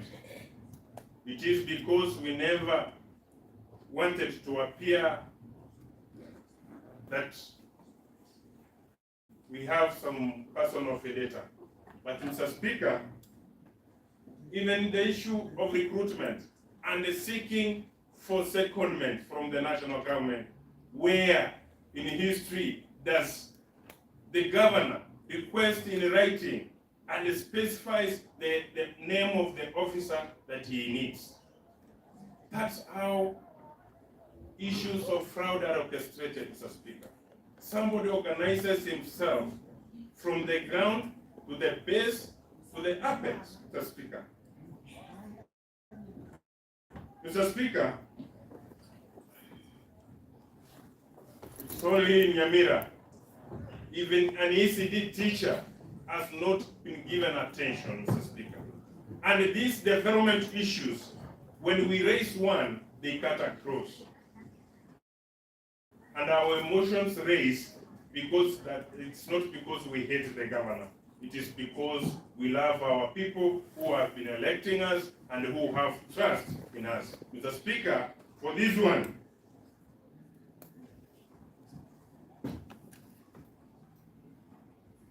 I said here, the first day that I stepped here in this county assembly, I, Thaddeus Nyabaro Momanyi, being duly elected as an MC of Ekerenyi Ward, I will protect, defend, uphold the Constitution without fear or favor. So I'm saying, for whoever is trying to intimidate me from any quarter, I'm here. And I support this motion. I support this motion representing my people and giving the views of my people, including my mother who needs a Panadol at home. Thank you, Mr. Speaker. I support the motion. And boldly, I repeat to go into record, I boldly, without personal vendetta, support this motion. Thank you, Mr. Speaker. Honorable Speaker, Honorable Hero Minority, in the ridge, New County Assembly from Makumbo Ward. Thank you. Thank you, Mr. Speaker, for giving me the opportunity to make a contribution to this. Mr. Speaker, Mahatma Gandhi once said, "Be the change that we wish to see in the world." We have been sent here by the electorate to represent them at the best of our abilities. The motion before this House is a weighty one,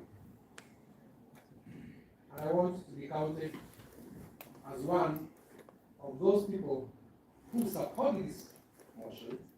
And why do I support it? Our governor was elected and he was sworn into office to protect the Constitution. The grounds that raised here are grounds of violation, gross violation of the Constitution. You've been treated to evidence of two county staff who are cherry-picked to head a very sensitive department in our county. And the cherry picking was intentional, was part of a scheme, a clearly calculated and well-played scheme to have them placed in that position to do what the appointing authorities wanted them to do. The court, in its ruling, in Kisumu, identified that that was clear cherry-picking against the Constitution.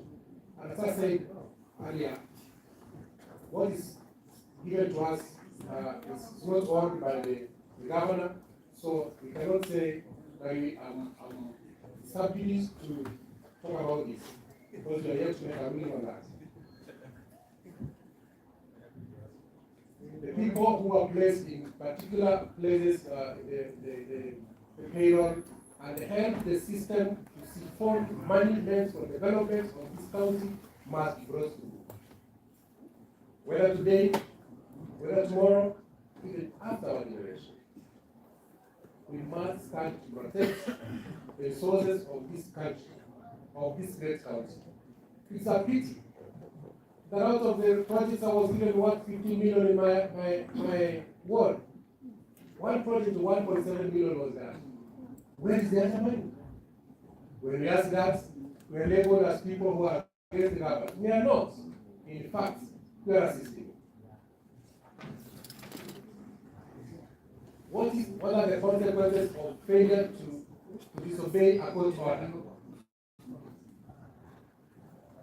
Failure to disobey a court order brings dishonor to the county, to the office of the governor. Failure to disobey, to disobey court order means the county is exposed to to losses. For instance, the case of Cliff Ogora, who applied for position of county executive committee member, which the court faulted. The court is likely to lose 15.6 million for this unnecessary decision, which is not based on law, but the county is going to lose that amount of money. That amount of money is equal to an allocation to award for development. So I'm saying failure to obey court orders cause a lot of unnecessary losses to our county. Non-compliance with the minimum development expenditure.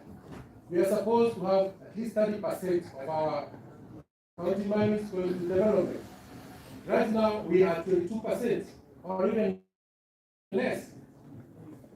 The import of that is that we are losing annually, we are losing 444 million, which is meant for development. 444 million because you have failed to observe the law. It means this money is pumped into the communities to do development, to do great things. That person who has failed to observe that law as it's today must be brought to account. I want to associate myself with all what they have said. My colleagues have said, I don't want to labor so much. I want to show one disturbing element about the governor's direct link to the cherry picking we are saying. Through a letter that has been given here separately, dated 18 January 2021, CEO to CEO Secretary, Public Service Commission, Nyamira County, which is signed by the county secretary. From the allegations that there was great remittances to fund and which attracted a lot of interest. Mr. Speaker, these are monies which have been lost, which would have been gone to development. Mr. Speaker, we also realized that there are court cases which could have been prevented, but because of negligence, they have attracted, we are going to lose a lot of money.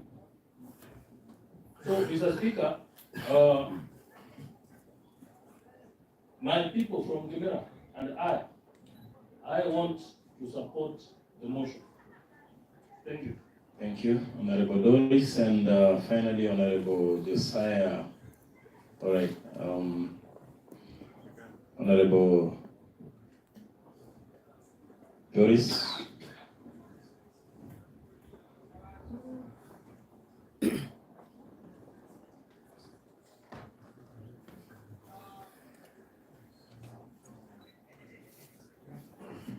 Asante Bwana Spika kwa nafasi hii ili niweze kuchangia mjadala wa leo.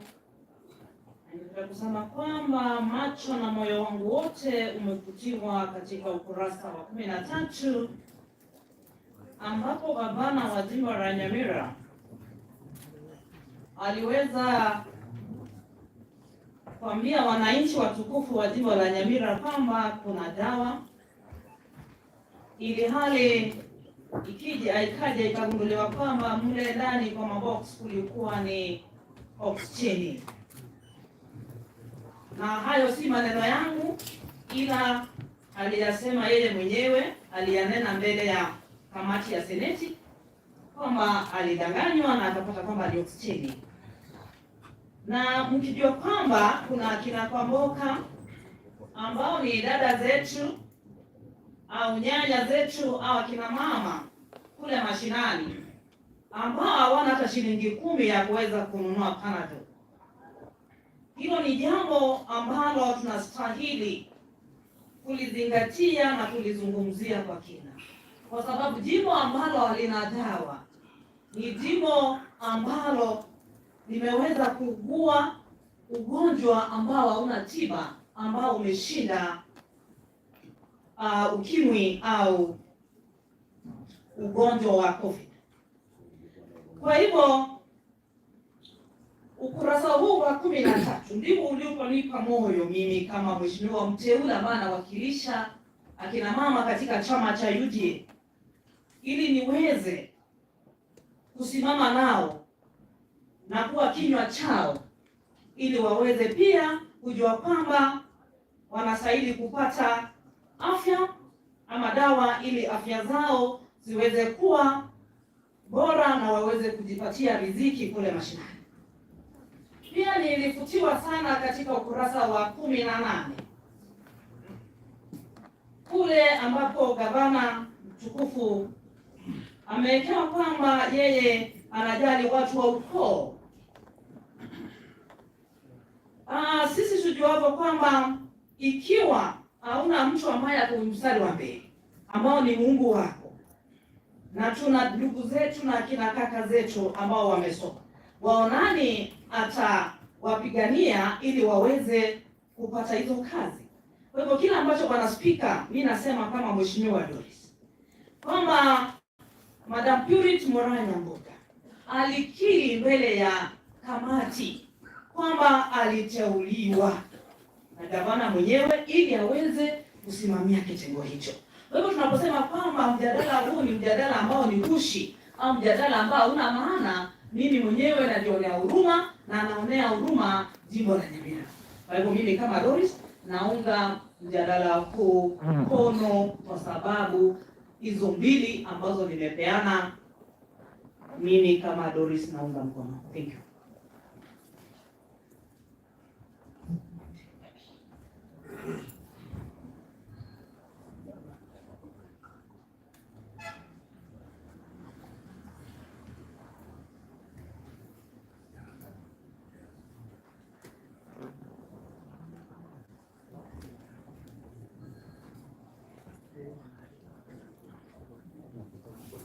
Thank you, Honorable Doris. Honorable Charles Kiganda, Member County Assembly for Busamaru. Thank you, Honorable Speaker. I've sat for the last 1 hour, listening very keenly and attentively, Honorable Speaker. Honorable Speaker, on behalf of myself and on behalf of my good people of Bosamaro, have given me, Honorable Speaker, this chance to represent them in this honorable house. Before, Honorable Speaker, I contributed the motion. Honorable Speaker, there is a saying which the Honorable late former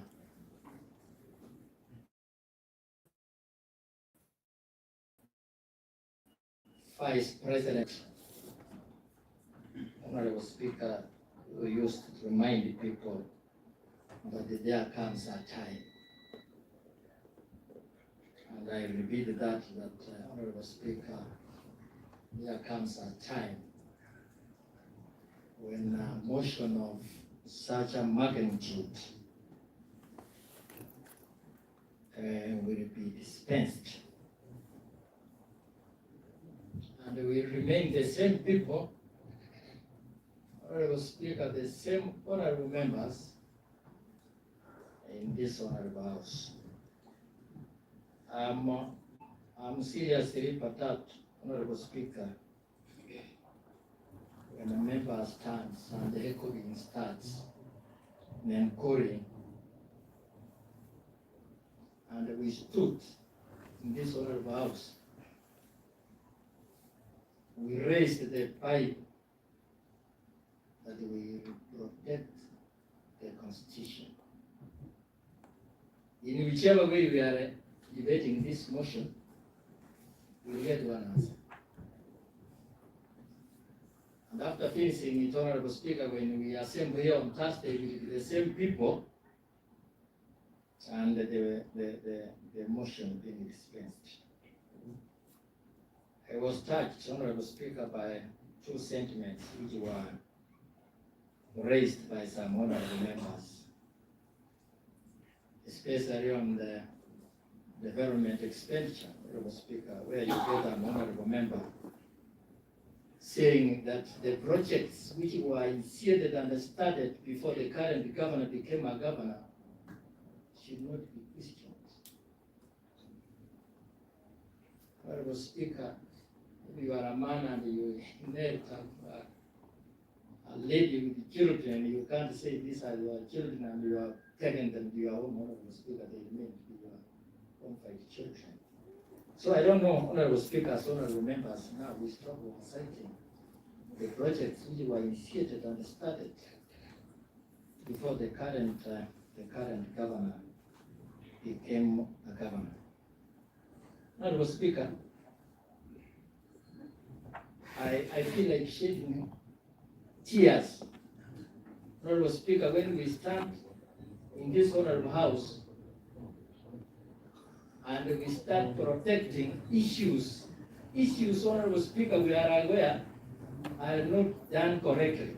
Point of order, Mr. Speaker. Honorable Speaker, I need not. Point of order. So It's your point of order, Honorable. Mr. Speaker, point of order. I wish to. Mr. Speaker, the mic is not working. Mr. Speaker, I wish to rise on standing order number 29, hours of meeting, specifically 29, 3A. 3 says, notwithstanding paragraphs 1 and 2, the county herself may resolve the sitting time. And then number 4, a motion under paragraph 3 shall be moved at least 30 minutes before the time appointed for adjournment. Mr. Speaker, being keen on the nature of discussions which have made before this House, and the fact that a number of us, actually personally, have not discussed the merits of the impeachment motion before this House, and the Honorable Deputy Leader of Majority has not discussed, Honorable Kebaso, at least 10 members of the Assembly have not discussed. I wish to move a motion that this House extends its sitting time before 6:30. I call upon the Honorable Elijah Avere to second me. Thank you.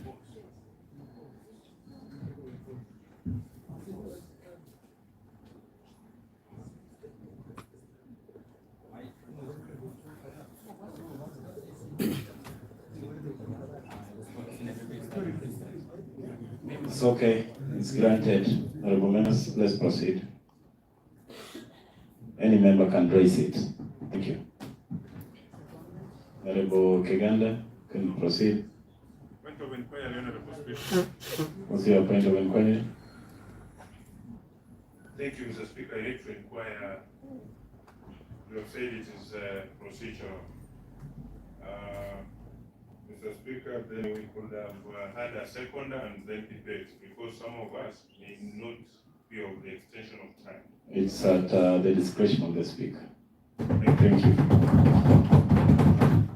Honorable Charles Keganda.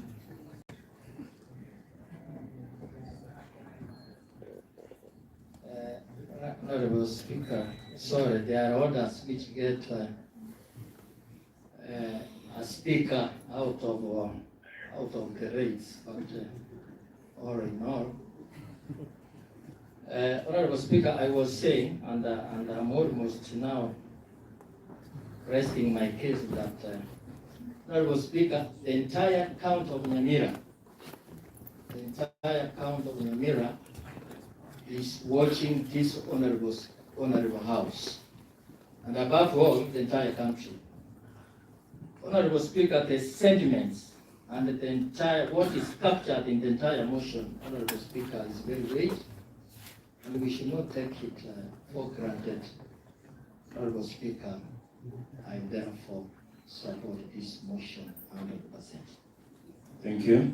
The Leader of Majority, Honorable Dio Koyagi Masira, Member of County Assembly for Township Ward.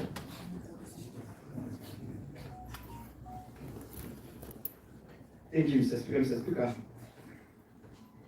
I think today I've been one of the best listeners in this honorable House. And Mr. Speaker, I'm perturbed by the contributions made by other honorable members in this honorable House. The ready document, which is before us, the motion, Mr. Speaker, this was something which has been grilled properly.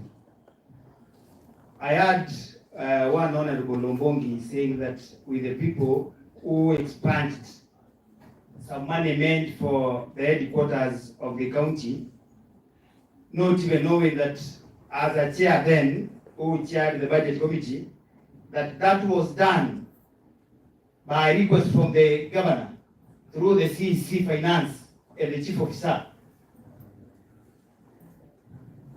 In a memo, Honorable Lombongi, that we mob the money from there and we take it to the industrial park at Stronger.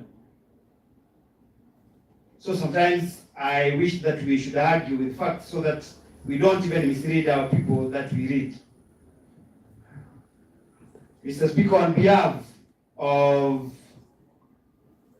Honorable Liu Masira, the family and the members of township at large, Mr. Speaker, I'm here today in support, and Mr. Speaker, I want to repeat, in support of every word by word, and I'm happy that it was word read by none other than Honorable Josia Nyamira, a former teacher. I was misled the other day by the wazir at home that this man was chased from schools.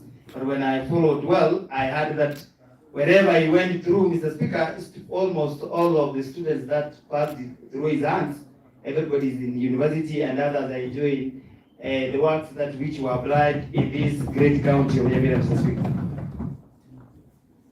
Mr. Speaker, when going through this document, and I'm really getting shocked by one Honorable Laberi, my good friend, who indeed advised me very well over the motion that we're sitting on here today. Even guided me, Mr. Speaker, on a form of procedure on how we get even signatures, Mr. Speaker. And today, Mr. Speaker, I'm in a rude shock seeing him singing from the other side. I want to believe that he is another means of minting money out of what he told me to do. That's a very clear indication that when you find people dancing, you don't just join them and dance. No, Mr. Speaker, it was not dancing. That was something which came into us. And Mr. Speaker, in this case, you can even see the dancers are even men than the one who are watching the dance. And Mr. Speaker, you'll see that clear indication in the voting. And Mr. Speaker, we're ready for the voting today, so that we see the indication and the will of the people. And we're not scared. Mr. Speaker, protect me from my... Nyaribo, you had your time. You can proceed. Mr. Speaker, I own this motion because I was trying to look for advisors on how this motion can be used so that it can meet the content which it has today. Mr. Speaker, I'm happy that today you may leave this town a bit early and see the darkness that you will encounter. The first break that you make when you're approaching the main road, Mr. Speaker.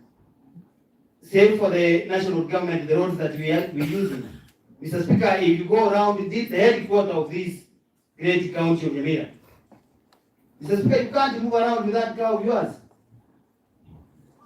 So the reason I was trying, Mr. Speaker, we're in support of this is because we also want our people to feel the development that we've been talking about. And I want you to ask honorable members to also sensitize our people that we are not the people doing development, Mr. Speaker. Our roles are well spelled out. There are three. It's now that maybe, God willing, if the national government, under the leadership of His Excellency William Samoei Ruto, if he deems fit to allocate some ward development fund for these honorable members, that is when an honorable member can be asked of a road. Because out of what we saw, Mr. Speaker, on clips moving around, Mr. Speaker, is that I had on our electorate asking that, Mr. Speaker, what has an MCA done to now insult the government? Not knowing that we don't have a penny. A penny, Mr. Speaker. The only thing that we do is we approve the budget with the proposals that we make. and the discretion of the speaker, the discretion of the governor to even see where to do and where not to do, Mr. Speaker. That's why we here asking for fairness, Mr. Speaker. Because even the development given are skewed to some areas and areas left out, Mr. Speaker. That is what led for this motion to be drafted, Mr. Speaker. To be on course sometimes, Mr. Speaker, is right. And I want to thank that today, when we make a vote, Mr. Speaker, our people watching us from various places, because I'm very certain that this motion today, as important as it is, Mr. Speaker, that our people will judge us from this point.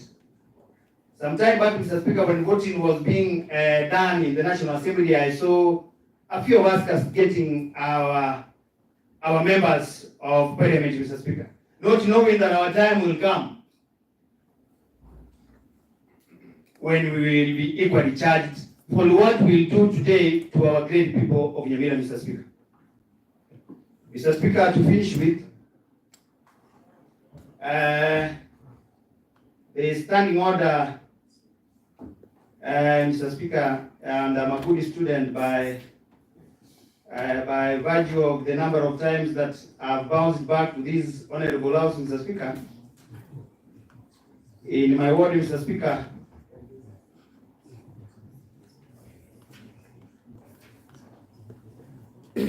I'll never forget, honorable member, Mr. Speaker, standing order number 70. I also wish to ask that the voting, for the sake of our members, Mr. Speaker, and the entire world to know that we vote by roll call, Mr. Speaker. So that is where we are, Mr. Speaker.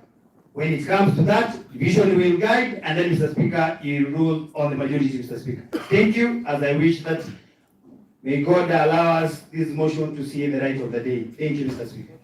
Thank you. Only that you are directing the speaker. I already said I will give a ruling on the same. I question, Mr. Speaker. Already, Honorable Abuga Church did a request. They wrote it down, and I'm making, among other rulings on the same. Thank you.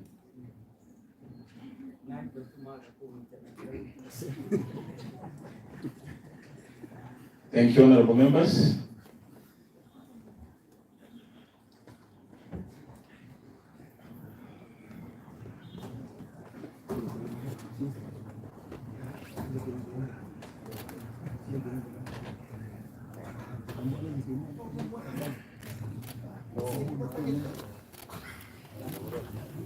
Honorable Josiah Nyamira, the move of the motion.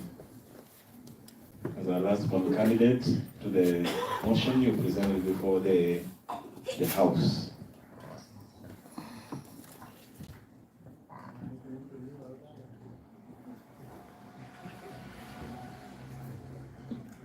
Thank you, Mr. Speaker. Thank you, Mr. Speaker. Having some faith on the deliberations of the members, Honorable Speaker, I want to state clearly that should the trend that we've taken continue, Honorable Speaker,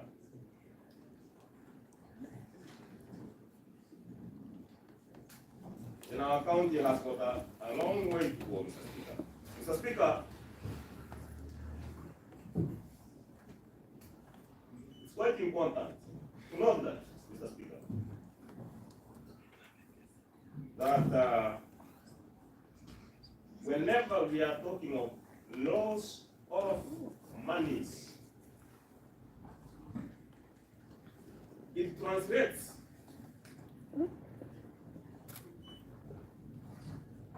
to loss of development. When we are talking about development, we are talking of roads, that's infrastructure, we are talking of water in our homes, we are talking of who ECD centers. We are talking of drugs in hospitals. We are even talking of Tibet that are mandates, that are devolved. So, Mr. Speaker,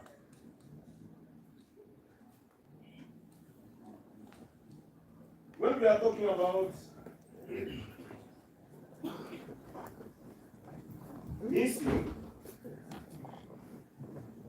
drugs in hospitals, having poor road network, having poor infrastructure, this emanates from the roles of monies that are well orchestrated by a few individuals in the ranks of leadership, Mr. Speaker. Mr. Speaker, I took time, if you allow me, to take you through again on the wider scheme, which I want everybody to understand, on the wider scheme of just two individuals who were brought to the county through a process that I call cherry picking, because when you look at the annexure that I gave here, which Honorable Mpongi was disputing, annexure, and this is why I want to say that our members should take time and look at some of these issues by reasoning, not their stomachs, Honorable Speaker. Thank you, Honorable Speaker. You have 3 minutes. Honorable Speaker, when you look at the annexure,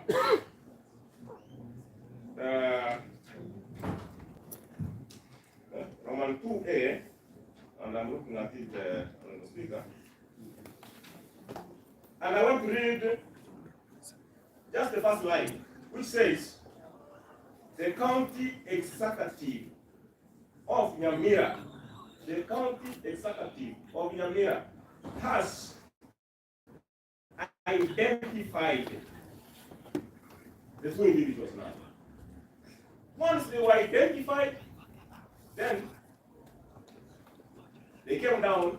If you take time and read, you will discover when they came, the job group they were at national level. When they came here, the job group they took, then the scandal now started.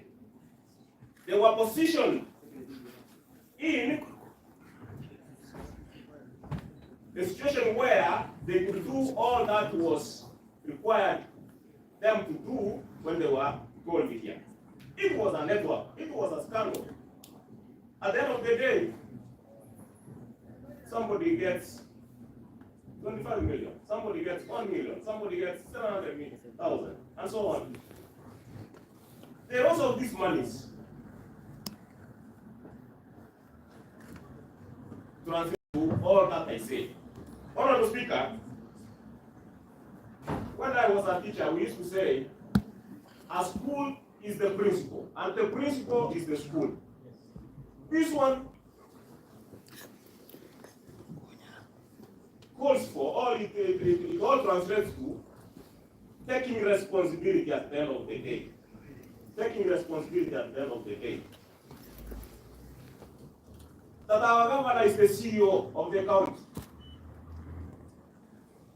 Anything that goes wrong, the buck stops at him. So we cannot stand here and start saying that, oh, the governor was not involved, oh, what. The governor is the CEO of the county. He must take responsibility. And remember, I said here in the morning, his name is His Excellency. His Excellency, the word Excellency comes from the word excellent. All that is done under him must be excellent, or else MNM does not fit him. That's what we are saying here, Honorable Speaker.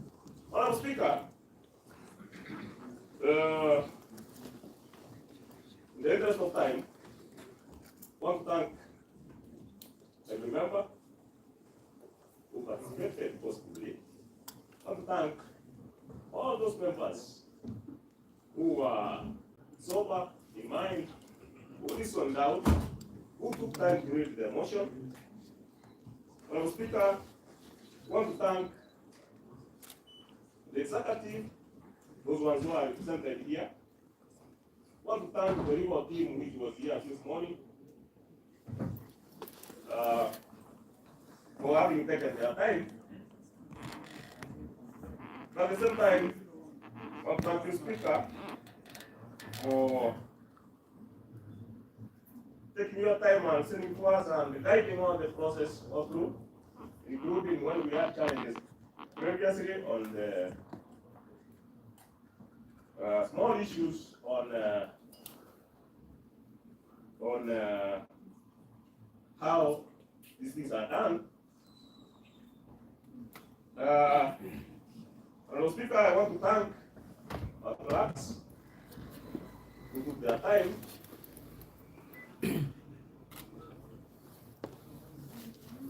to make sure that the printing is done, make sure that we have the copies here. Madam Speaker, now even as we want to proceed to do the voting, I want to urge all honorable members to vote looking at the morals in the village, looking at how the county is. Madam Speaker,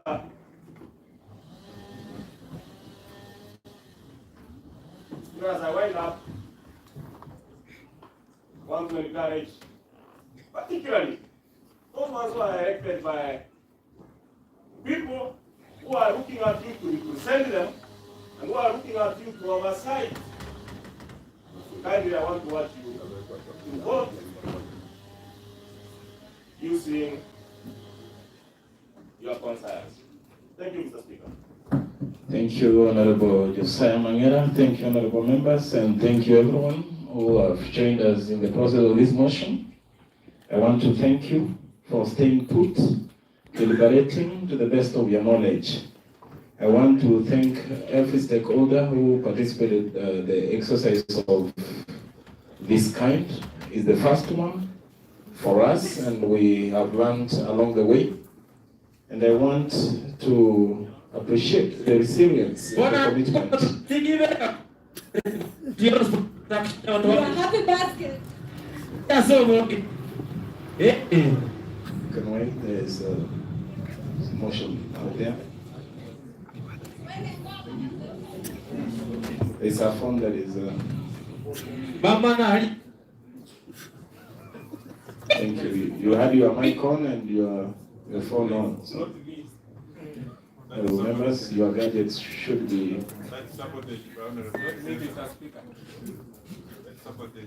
Thank you. To make a ruling on matters that have been communicated from the chair previously, as you are aware that this county assembly received a public petition, and the speaker was to give a ruling on the same. It was in regard to the 3 honorable members whose cases are active before the courts. That's Honorable Dennis Kebaso Nyaribo, who is the MCA for Nyansiongo Ward. 2, Honorable Dolphin Nyamira Onkoba, Special Elect. And Honorable Dixon Machungo Mogaka, who is also a Special Elect. If they're eligible to do a vote, and the Speaker, pursuant to the provisions of the Constitution of Kenya 2010, The Elections Act 2011 and the regulations thereunder, that together with all other enabling laws, they are laid down procedures of electronic petitions and responses in course thereof. In this case, once a notice of appeal has been filed in court, the same acts as a stay of implementation of the judgment of the Code, Section 18, Section 1, Court of Appeal Elections Rules, 2017, that's the filing and service of notice of appeal, stays the execution of any judgment from High Court pending the determination of the appeal. An election court may order, direct the commission, that the IPC, to issue a certificate to a president, a member of parliament, or a member of the county assembly. So the chair directs that the honorable members are eligible to vote in the county assembly. 2, a request from Honorable George Abuga on Standing Order number 67, which is about voting and divisions. And also seconded from Standing Order number 70 from our Deputy Leader of Majority, Honorable Diokoyagi Masira. First, from Honorable George Abuga, under Standing Order number 67, Section 3. And allow me to read the first, second, and third. That is voting and divisions, voting in the County Assembly, Section 1. Unless otherwise provided under the Constitution or another written law, a question arising in the County Assembly shall be decided by a majority of the members in the County Assembly present and the 40. Honorable members, the decision today of the motion will be decided by the majority of the members present. That is after voting. 2, in ascertaining the results on a question under paragraph 1, the speaker shall, in the first instance, collect the voices of the ayes and the nays and shall declare the results accordingly. The exercise we're going to undertake is voting where the nays and the ayes will not be applicable. And as requested by Honorable George, Standing Order 67.3, notwithstanding paragraph 2 above, notwithstanding, in a simple definition is without being prevented by something, notwithstanding. Paragraph 2 above, the speaker may, in exceptional circumstances, on a request by a member, allow the voting be done through secret ballot, as requested by Honorable Church-Abuga. And also a request by Honorable Duke Oyagi Masira under roll call division claimed. The speaker shall direct a roll call vote to be taken if a member claims a division. The division comes when ayes and nays apply. The exercise we are undertaking must be a vote, as Standing Order number 70 becomes null. Coming to Standing Order 67, Section 3, and following the precedence before the County Assembly in voting, the Speaker directs that the County Assembly carries out secret ballot voting. And then we will put a question using the number of votes. Clerk, honorable members, you have minutes to stretch, 5 minutes, as the office of the clerk prepares for the exercise. Clerk, direct us further. Thank you.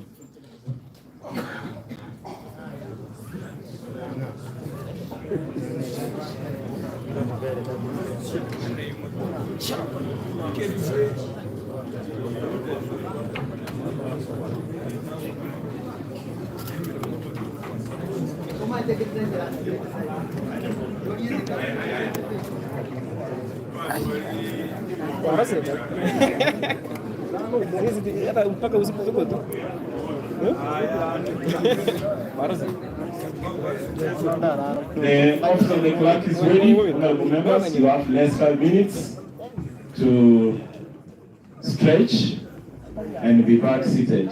Several times. At the close of the 4th minute, you ring the bell. And then honorable member who will be outside will not be allowed in. You know the rules of the game.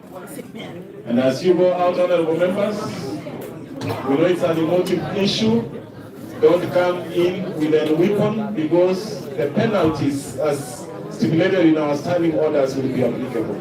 Thank you.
Loading is intense.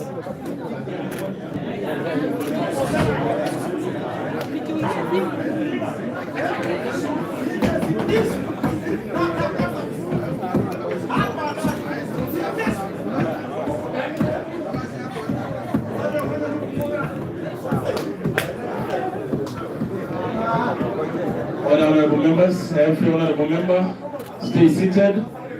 Honorable Ahmed Square Onyancha, take your seat. Order, honorable members. Honorable members, the speaker is on his feet.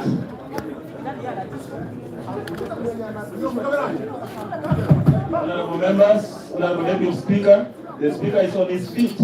Honorable members, all be seated.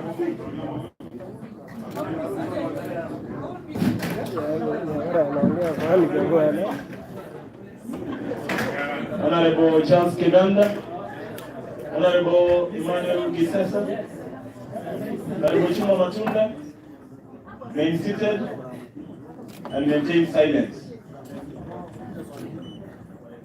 You can inspect the ballot box.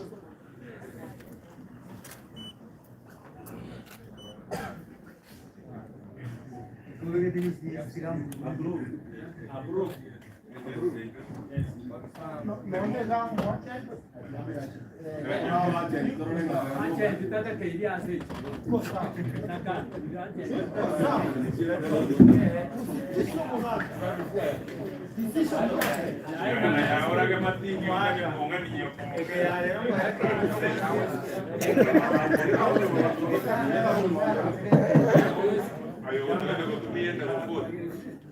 Honorable members, order.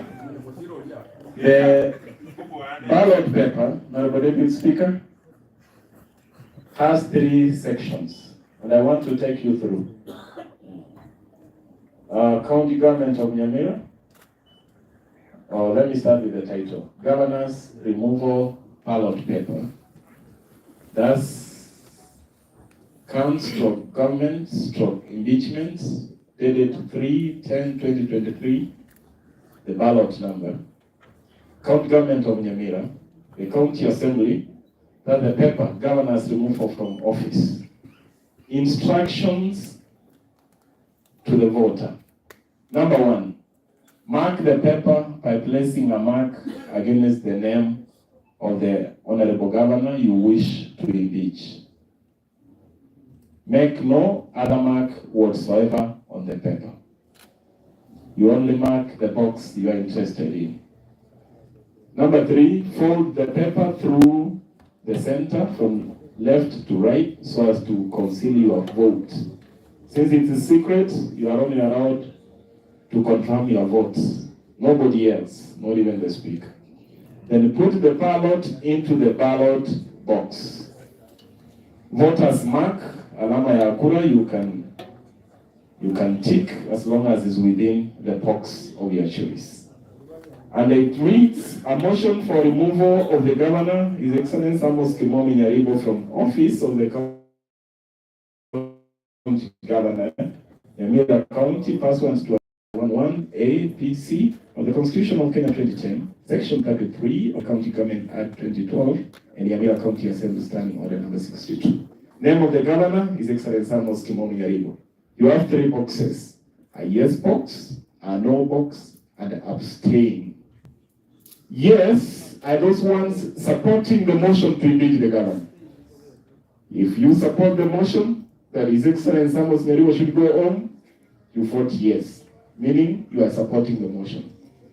If you are against the impeachment of His Excellency Nyaribo, you say no.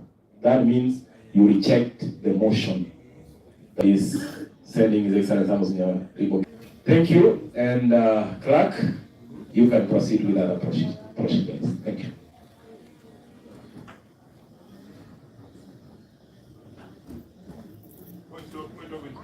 Yes, Honorable Deputy Speaker. Mr. Speaker, as a matter of procedure, we need to know how many voters are in the House so that we can not get less or more. Thank you. Honorable Clerk will take us through the process now.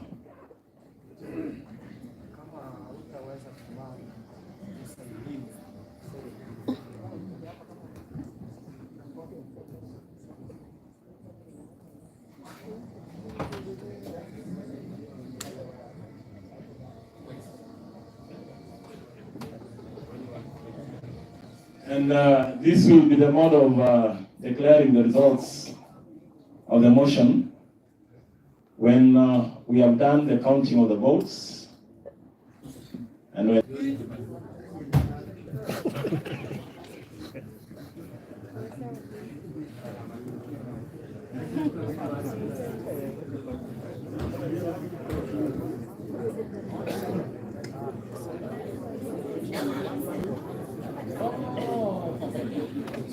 Sorry.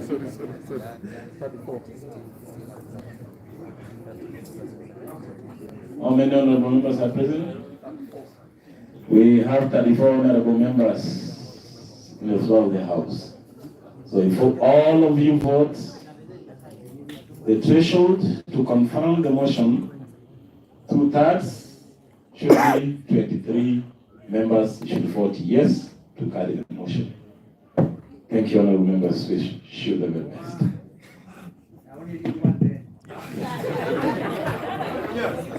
Thank you, Speaker.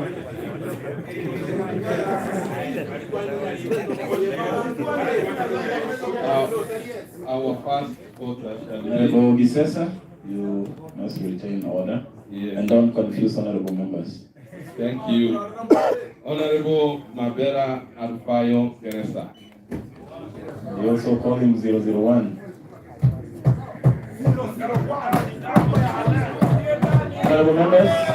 Honorable members, be calm. Honorable Gisesa, that should be the last warning. We must maintain silence until we are done with the exercise. Honorable Nyangana, order.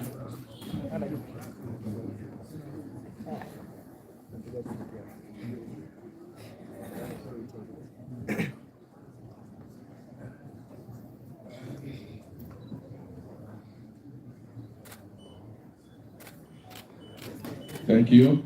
Honorable Ndubi Thaddeus Nyabaru.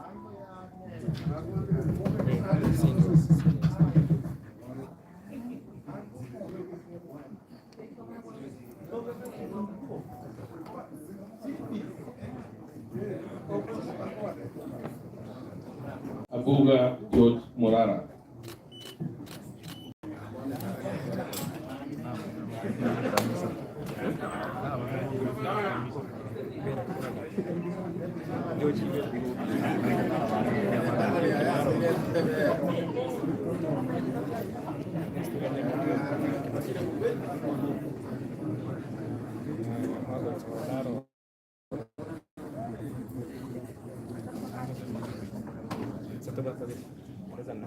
Honorable Iganda Charles Nyarango.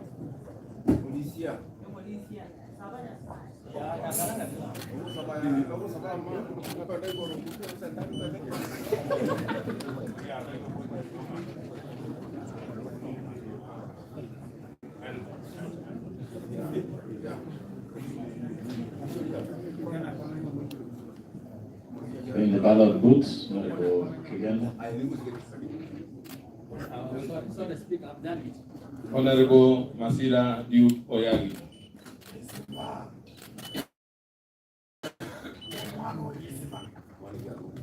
Honorable Masira Oyagi, making prayer.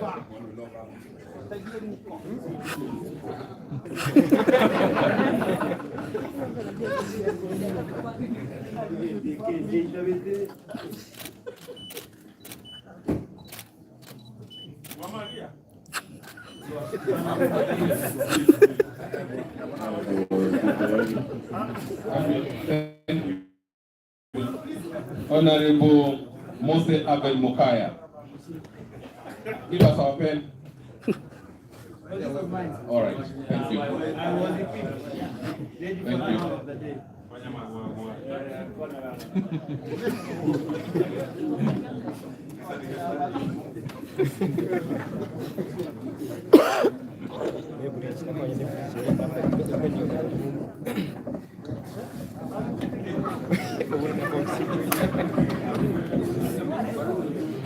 Honorable Nyaribo Dennis Ebaso.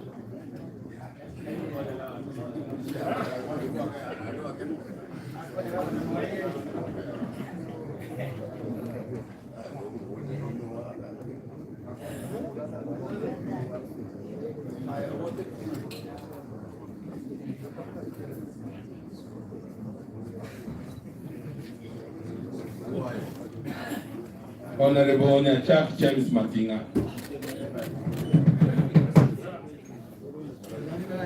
Honorable Nyachak James Matinga.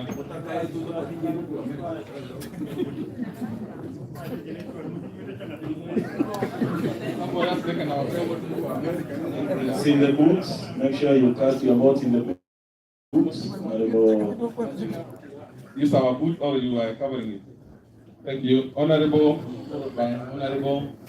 Nyanduko Abigail Martini.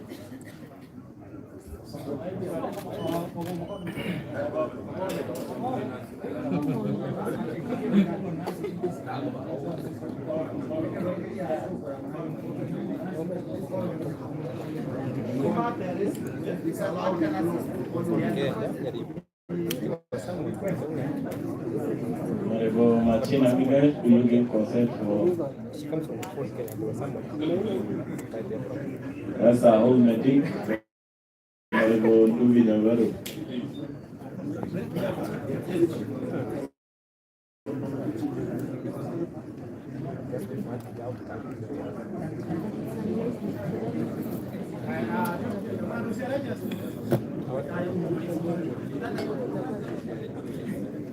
Thank you. Honorable Nyakani Jeria Keluko.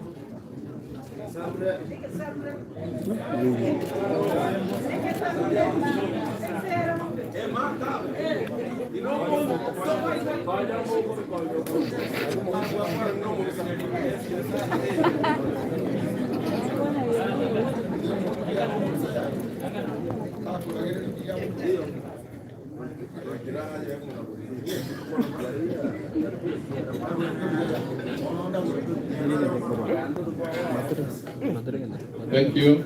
Honorable Nyamira Kenneth Atuti.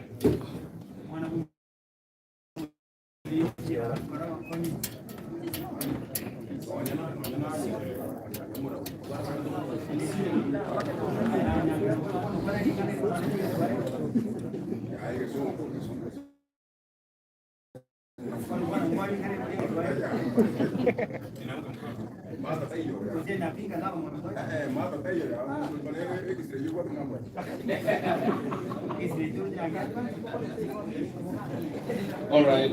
Honorable members, maintain silence. Honorable Nyangana, last warning. Honorable Nyangana Julius Obonyo.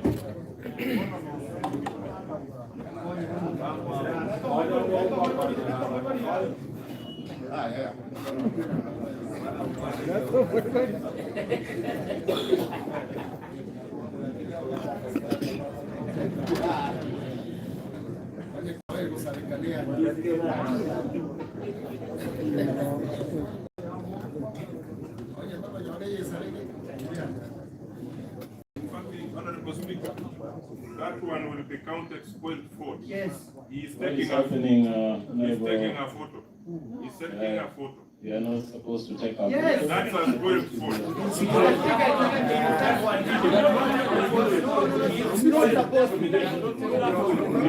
Do you take a photo? No, let's Okay, too quick, you don't have a minute to do.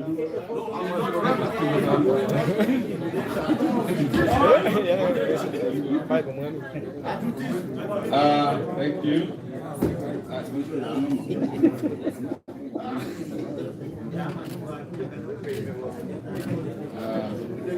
Kindly, Speaker, kindly protect us.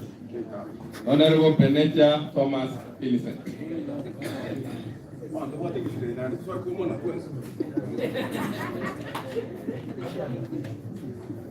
Mr. Speaker, Nyamira is complaining that we will go up there.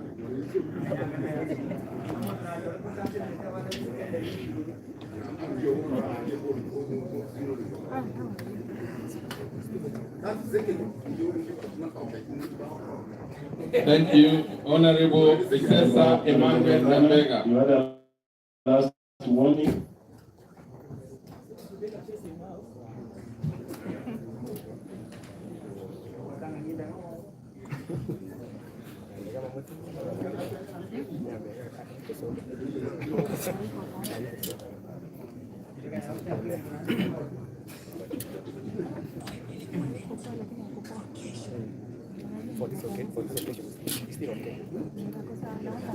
Thank you. Honorable Mangare Josiah Obegi. Mangira, okay. Josiah Obegi.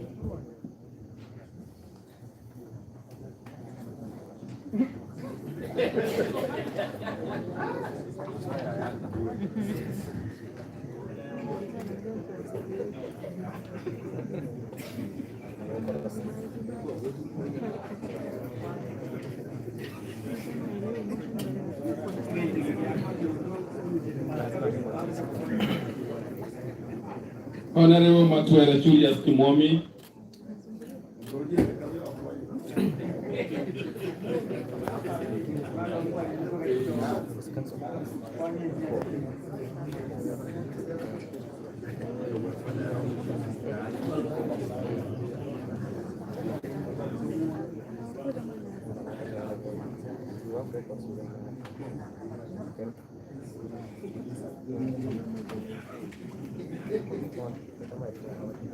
Honorable Minda Reuben.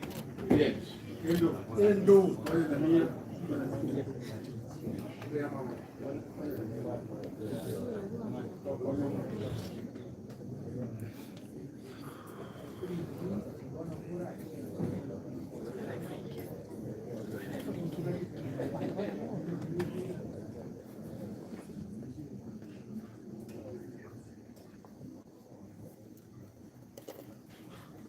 Honorable Nyangau Joel Obongi.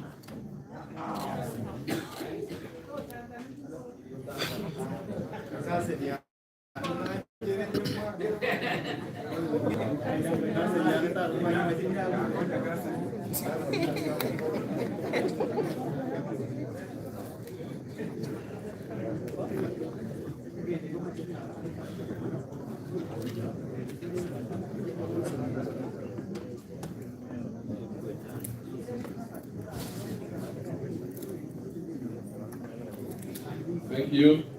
Honorable Obuaya Henry Onsinyo.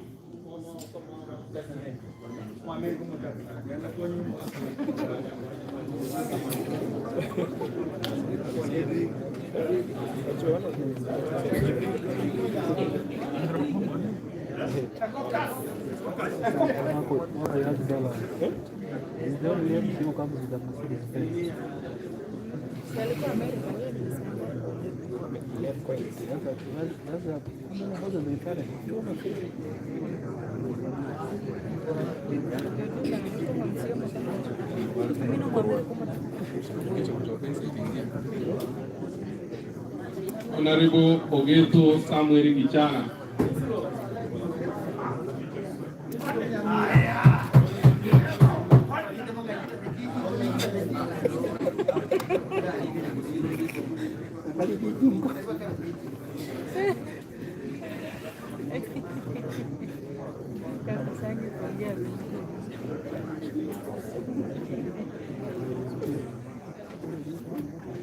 Honorable Puya Lamek Nyakyang.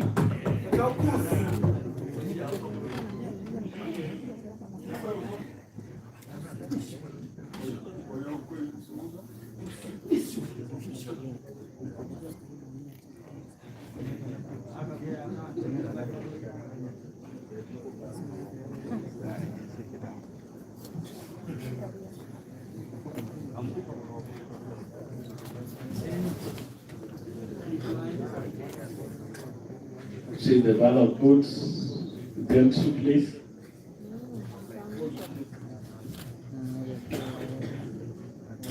Honorable Abere Elijah Sawe.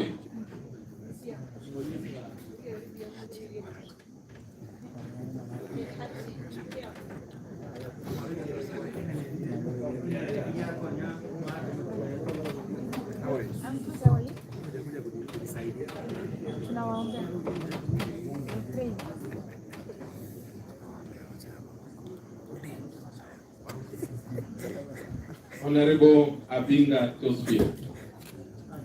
Atunga, sorry. Atunga Tosbia. Atunga. Everybody. Atunga Tosbia.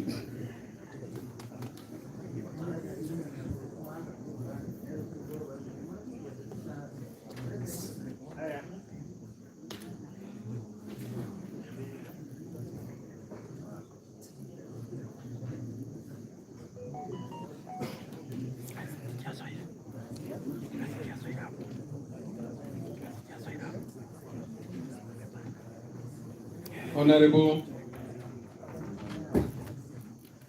Matunda Evan Juma.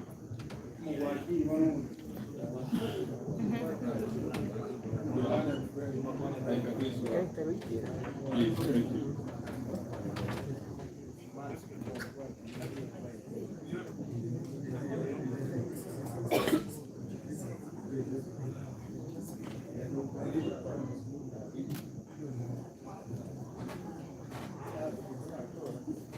Honorable Matundura Spora Kerubo.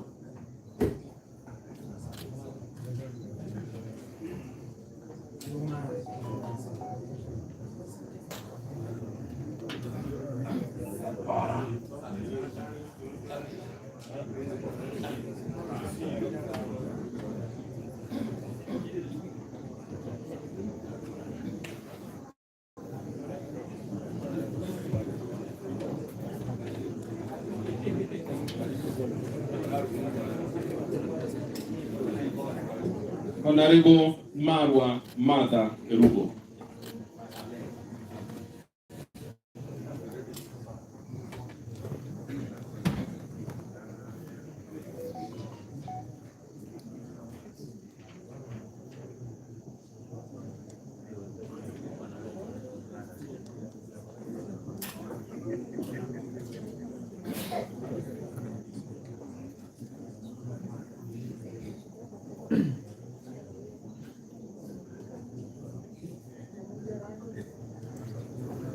Honorable Okora Priscilla Nyatiti.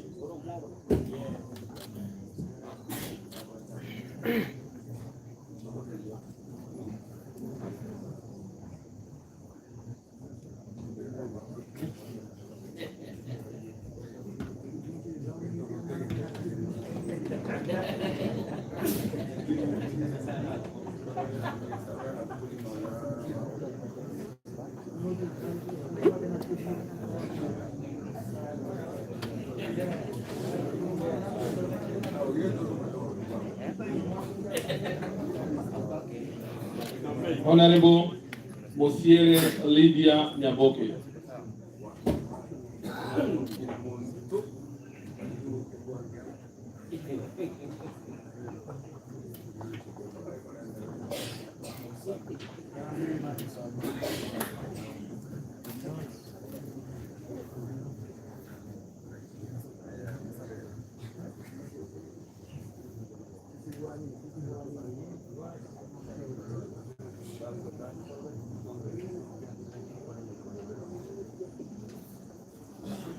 Honorable Mogaka Dixon Machungo.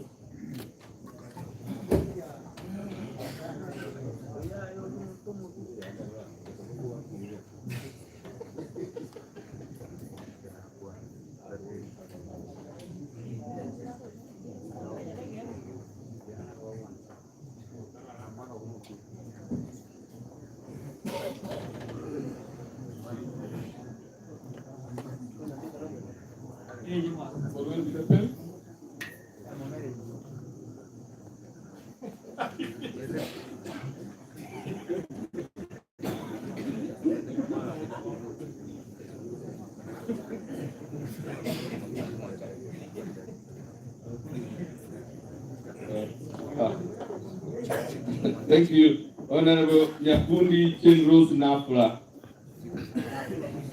Nyakundi Chenrose Nafla.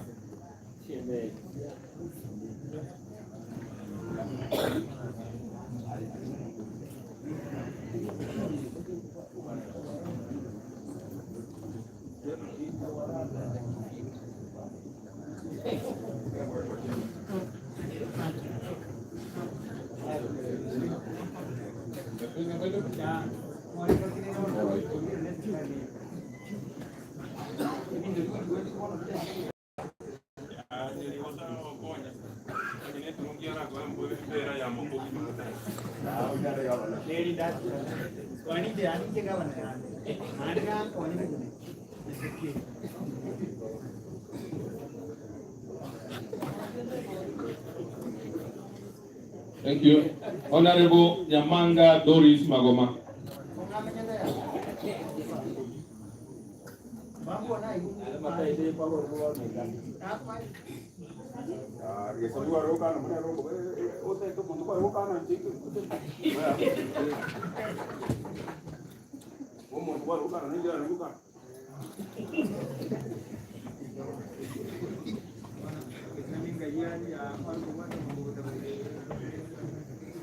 Honorable Nyangara Dolphin.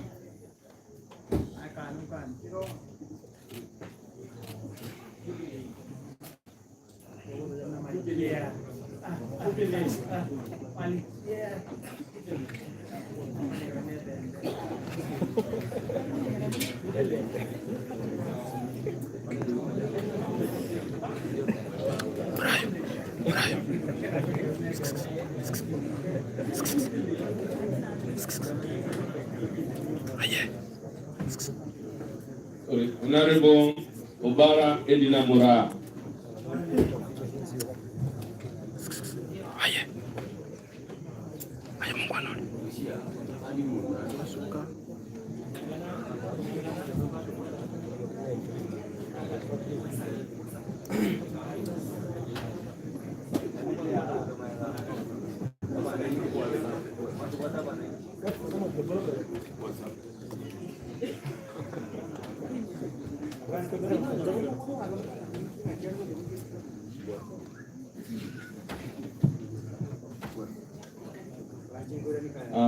Honorable Onyanja Beatrice Kerubo.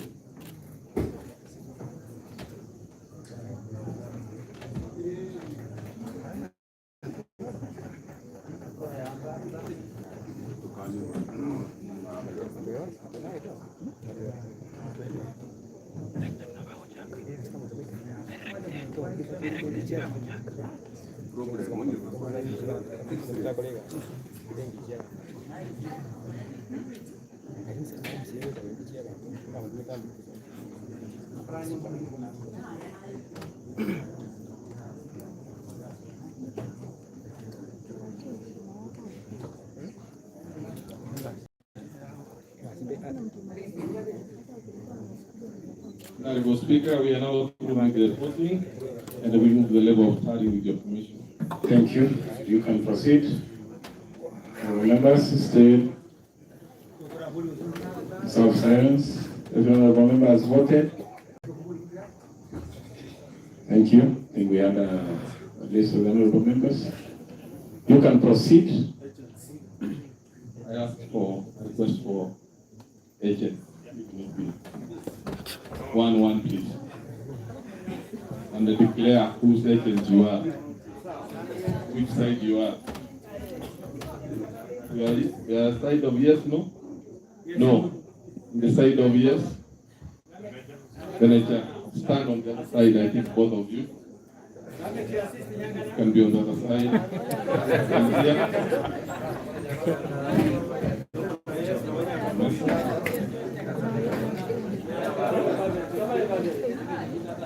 And all right. We shall now have three sections on this table: the yes, the no, the abstain. Are we together? So now, please assist me in opening them.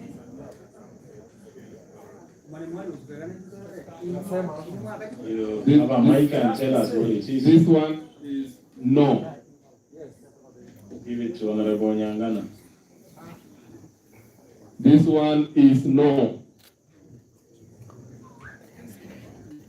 This one is yes. This one is no. This one is no. This one is yes. This one is yes.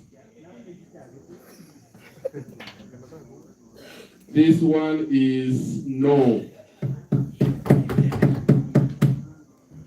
This one is yes. No.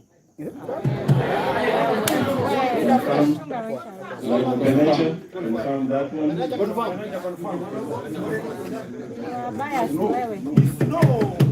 This one is no. This one is no. This one is yes.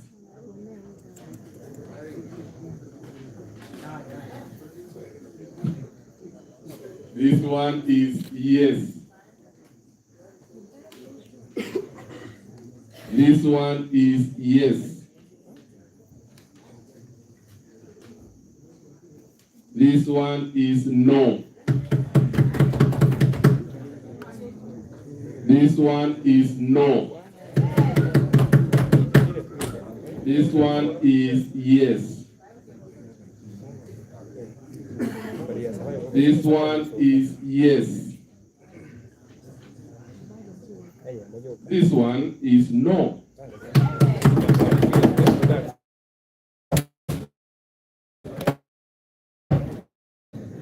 This one is. This one is yes. This one is no.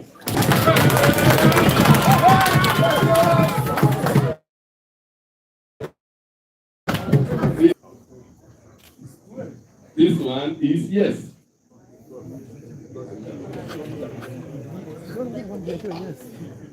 we seek your indulgence.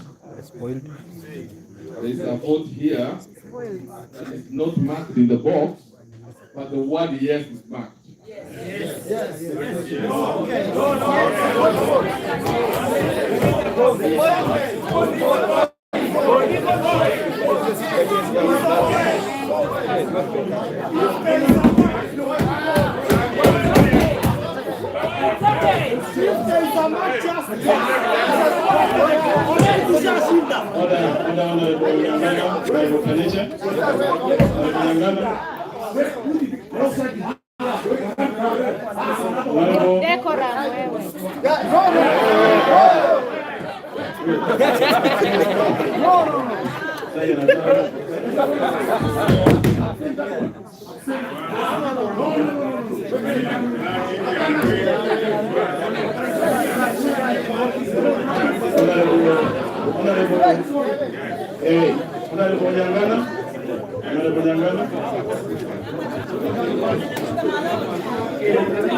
I only wanted to bring to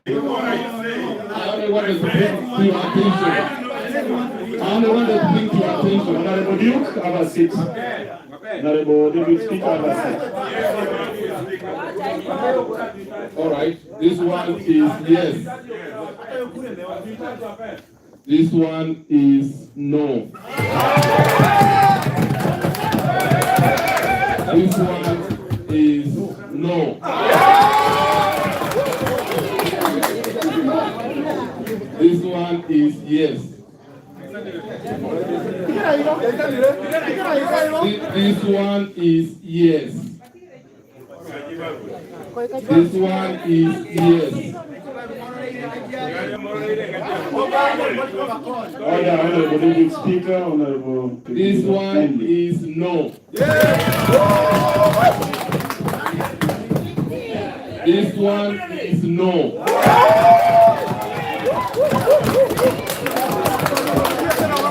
This one is no.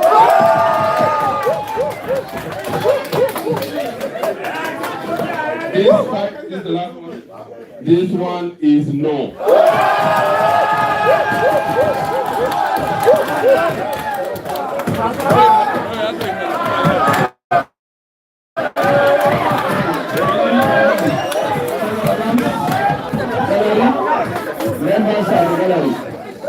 Members of the gallery, you will be kicked out.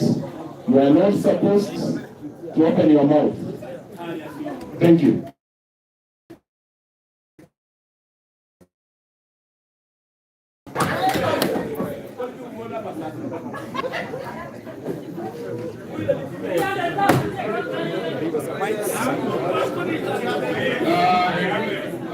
We are counting, honorable members. We are now counting. Maintain silence. And I've started with the yes. 1, 2, 3, 4, 5, 6, 7, 8, 9, 10, 11, 12, 13, 14, 15, 16. Yes. No.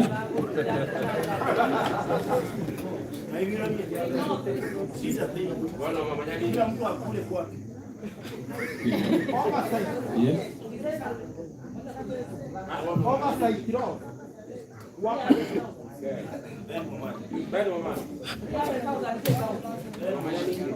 Thank you. Madam Speaker, we are at no. 1. 2. 3, 4, 5, 6,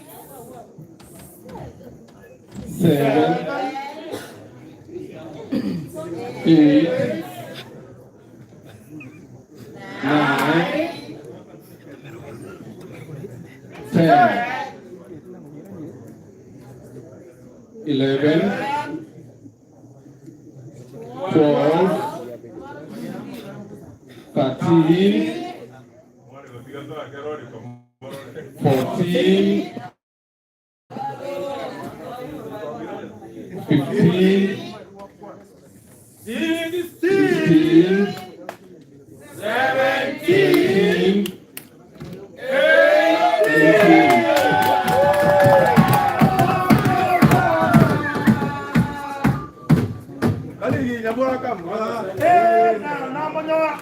Honorable members who are still in the plenary, you can retrace once we leave the assembly. We must maintain silence.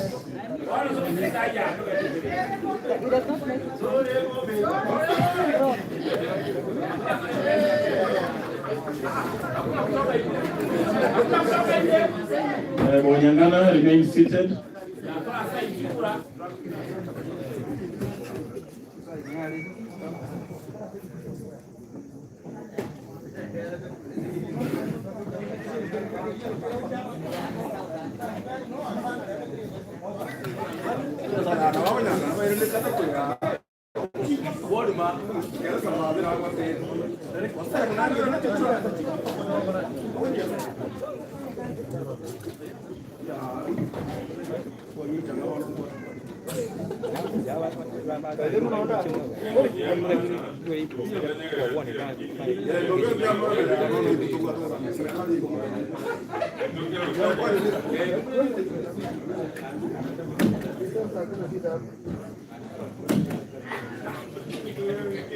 Honorable Speaker, as I present this to you, honorable members, we have yes votes 16, no votes 18, abstain 0. Total number of honorable members that cast their votes were 34. Spoiled ballot votes nil. Total valid votes cast 34. Thank you, sir. Thank you, honorable members.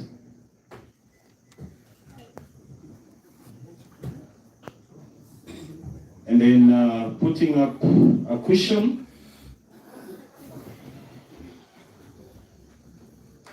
that this honorable house adopts a motion for removal of the Governor, His Excellency Nyaribo from office in Nyamira County, pursuant to Article 181(1)(a), B, C of the Constitution of Kenya 2010, Section 33, the County Government Act 2012, and Nyamira County Assembly Standing Order Number 62.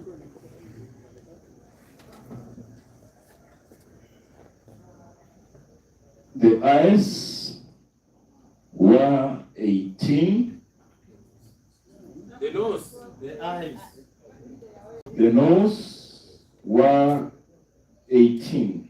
And for such a motion to carry the day, the ayes were to attain a threshold of 2/3, which is 23 votes, which the motion did not attain the threshold, hence has been shot down.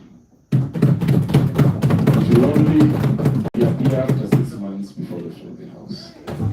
Thank you, honorable members. Next order. Mr. Speaker. Mr. Speaker. Adjournment. Thank you, honorable members. The House stands adjourned until the 5th, Thursday, the 5th of October, 2023. Thank you, honorable members. Bueno,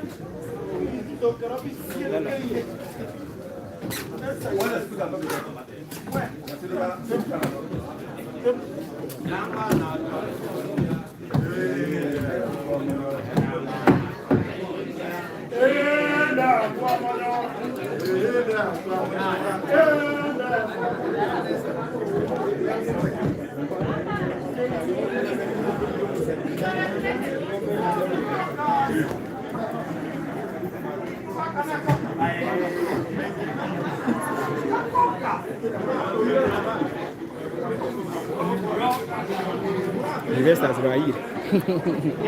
You bet they are free. They open as blue. Okay, you got the never.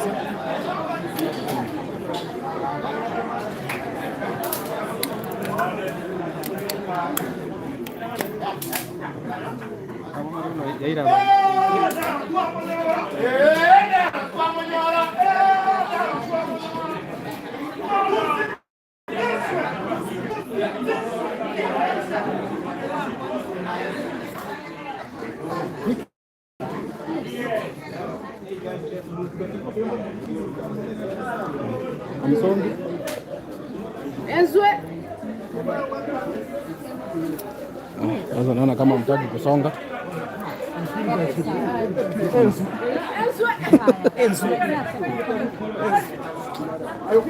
Susonge bwana.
Haya, kwa heri.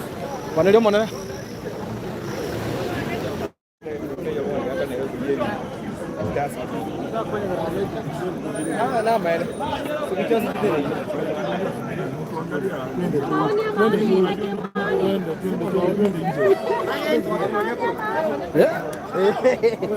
Kolega joko bro, kolega joko bro, kolega joko bro. Joko mata kaya yote. Sasa hivi tunatakiwa fisi, wako kuna mafisi wapo. Hakuna watu watapigwa. Kwanza wewe toka. Toka baida. Ndio malizana na wao.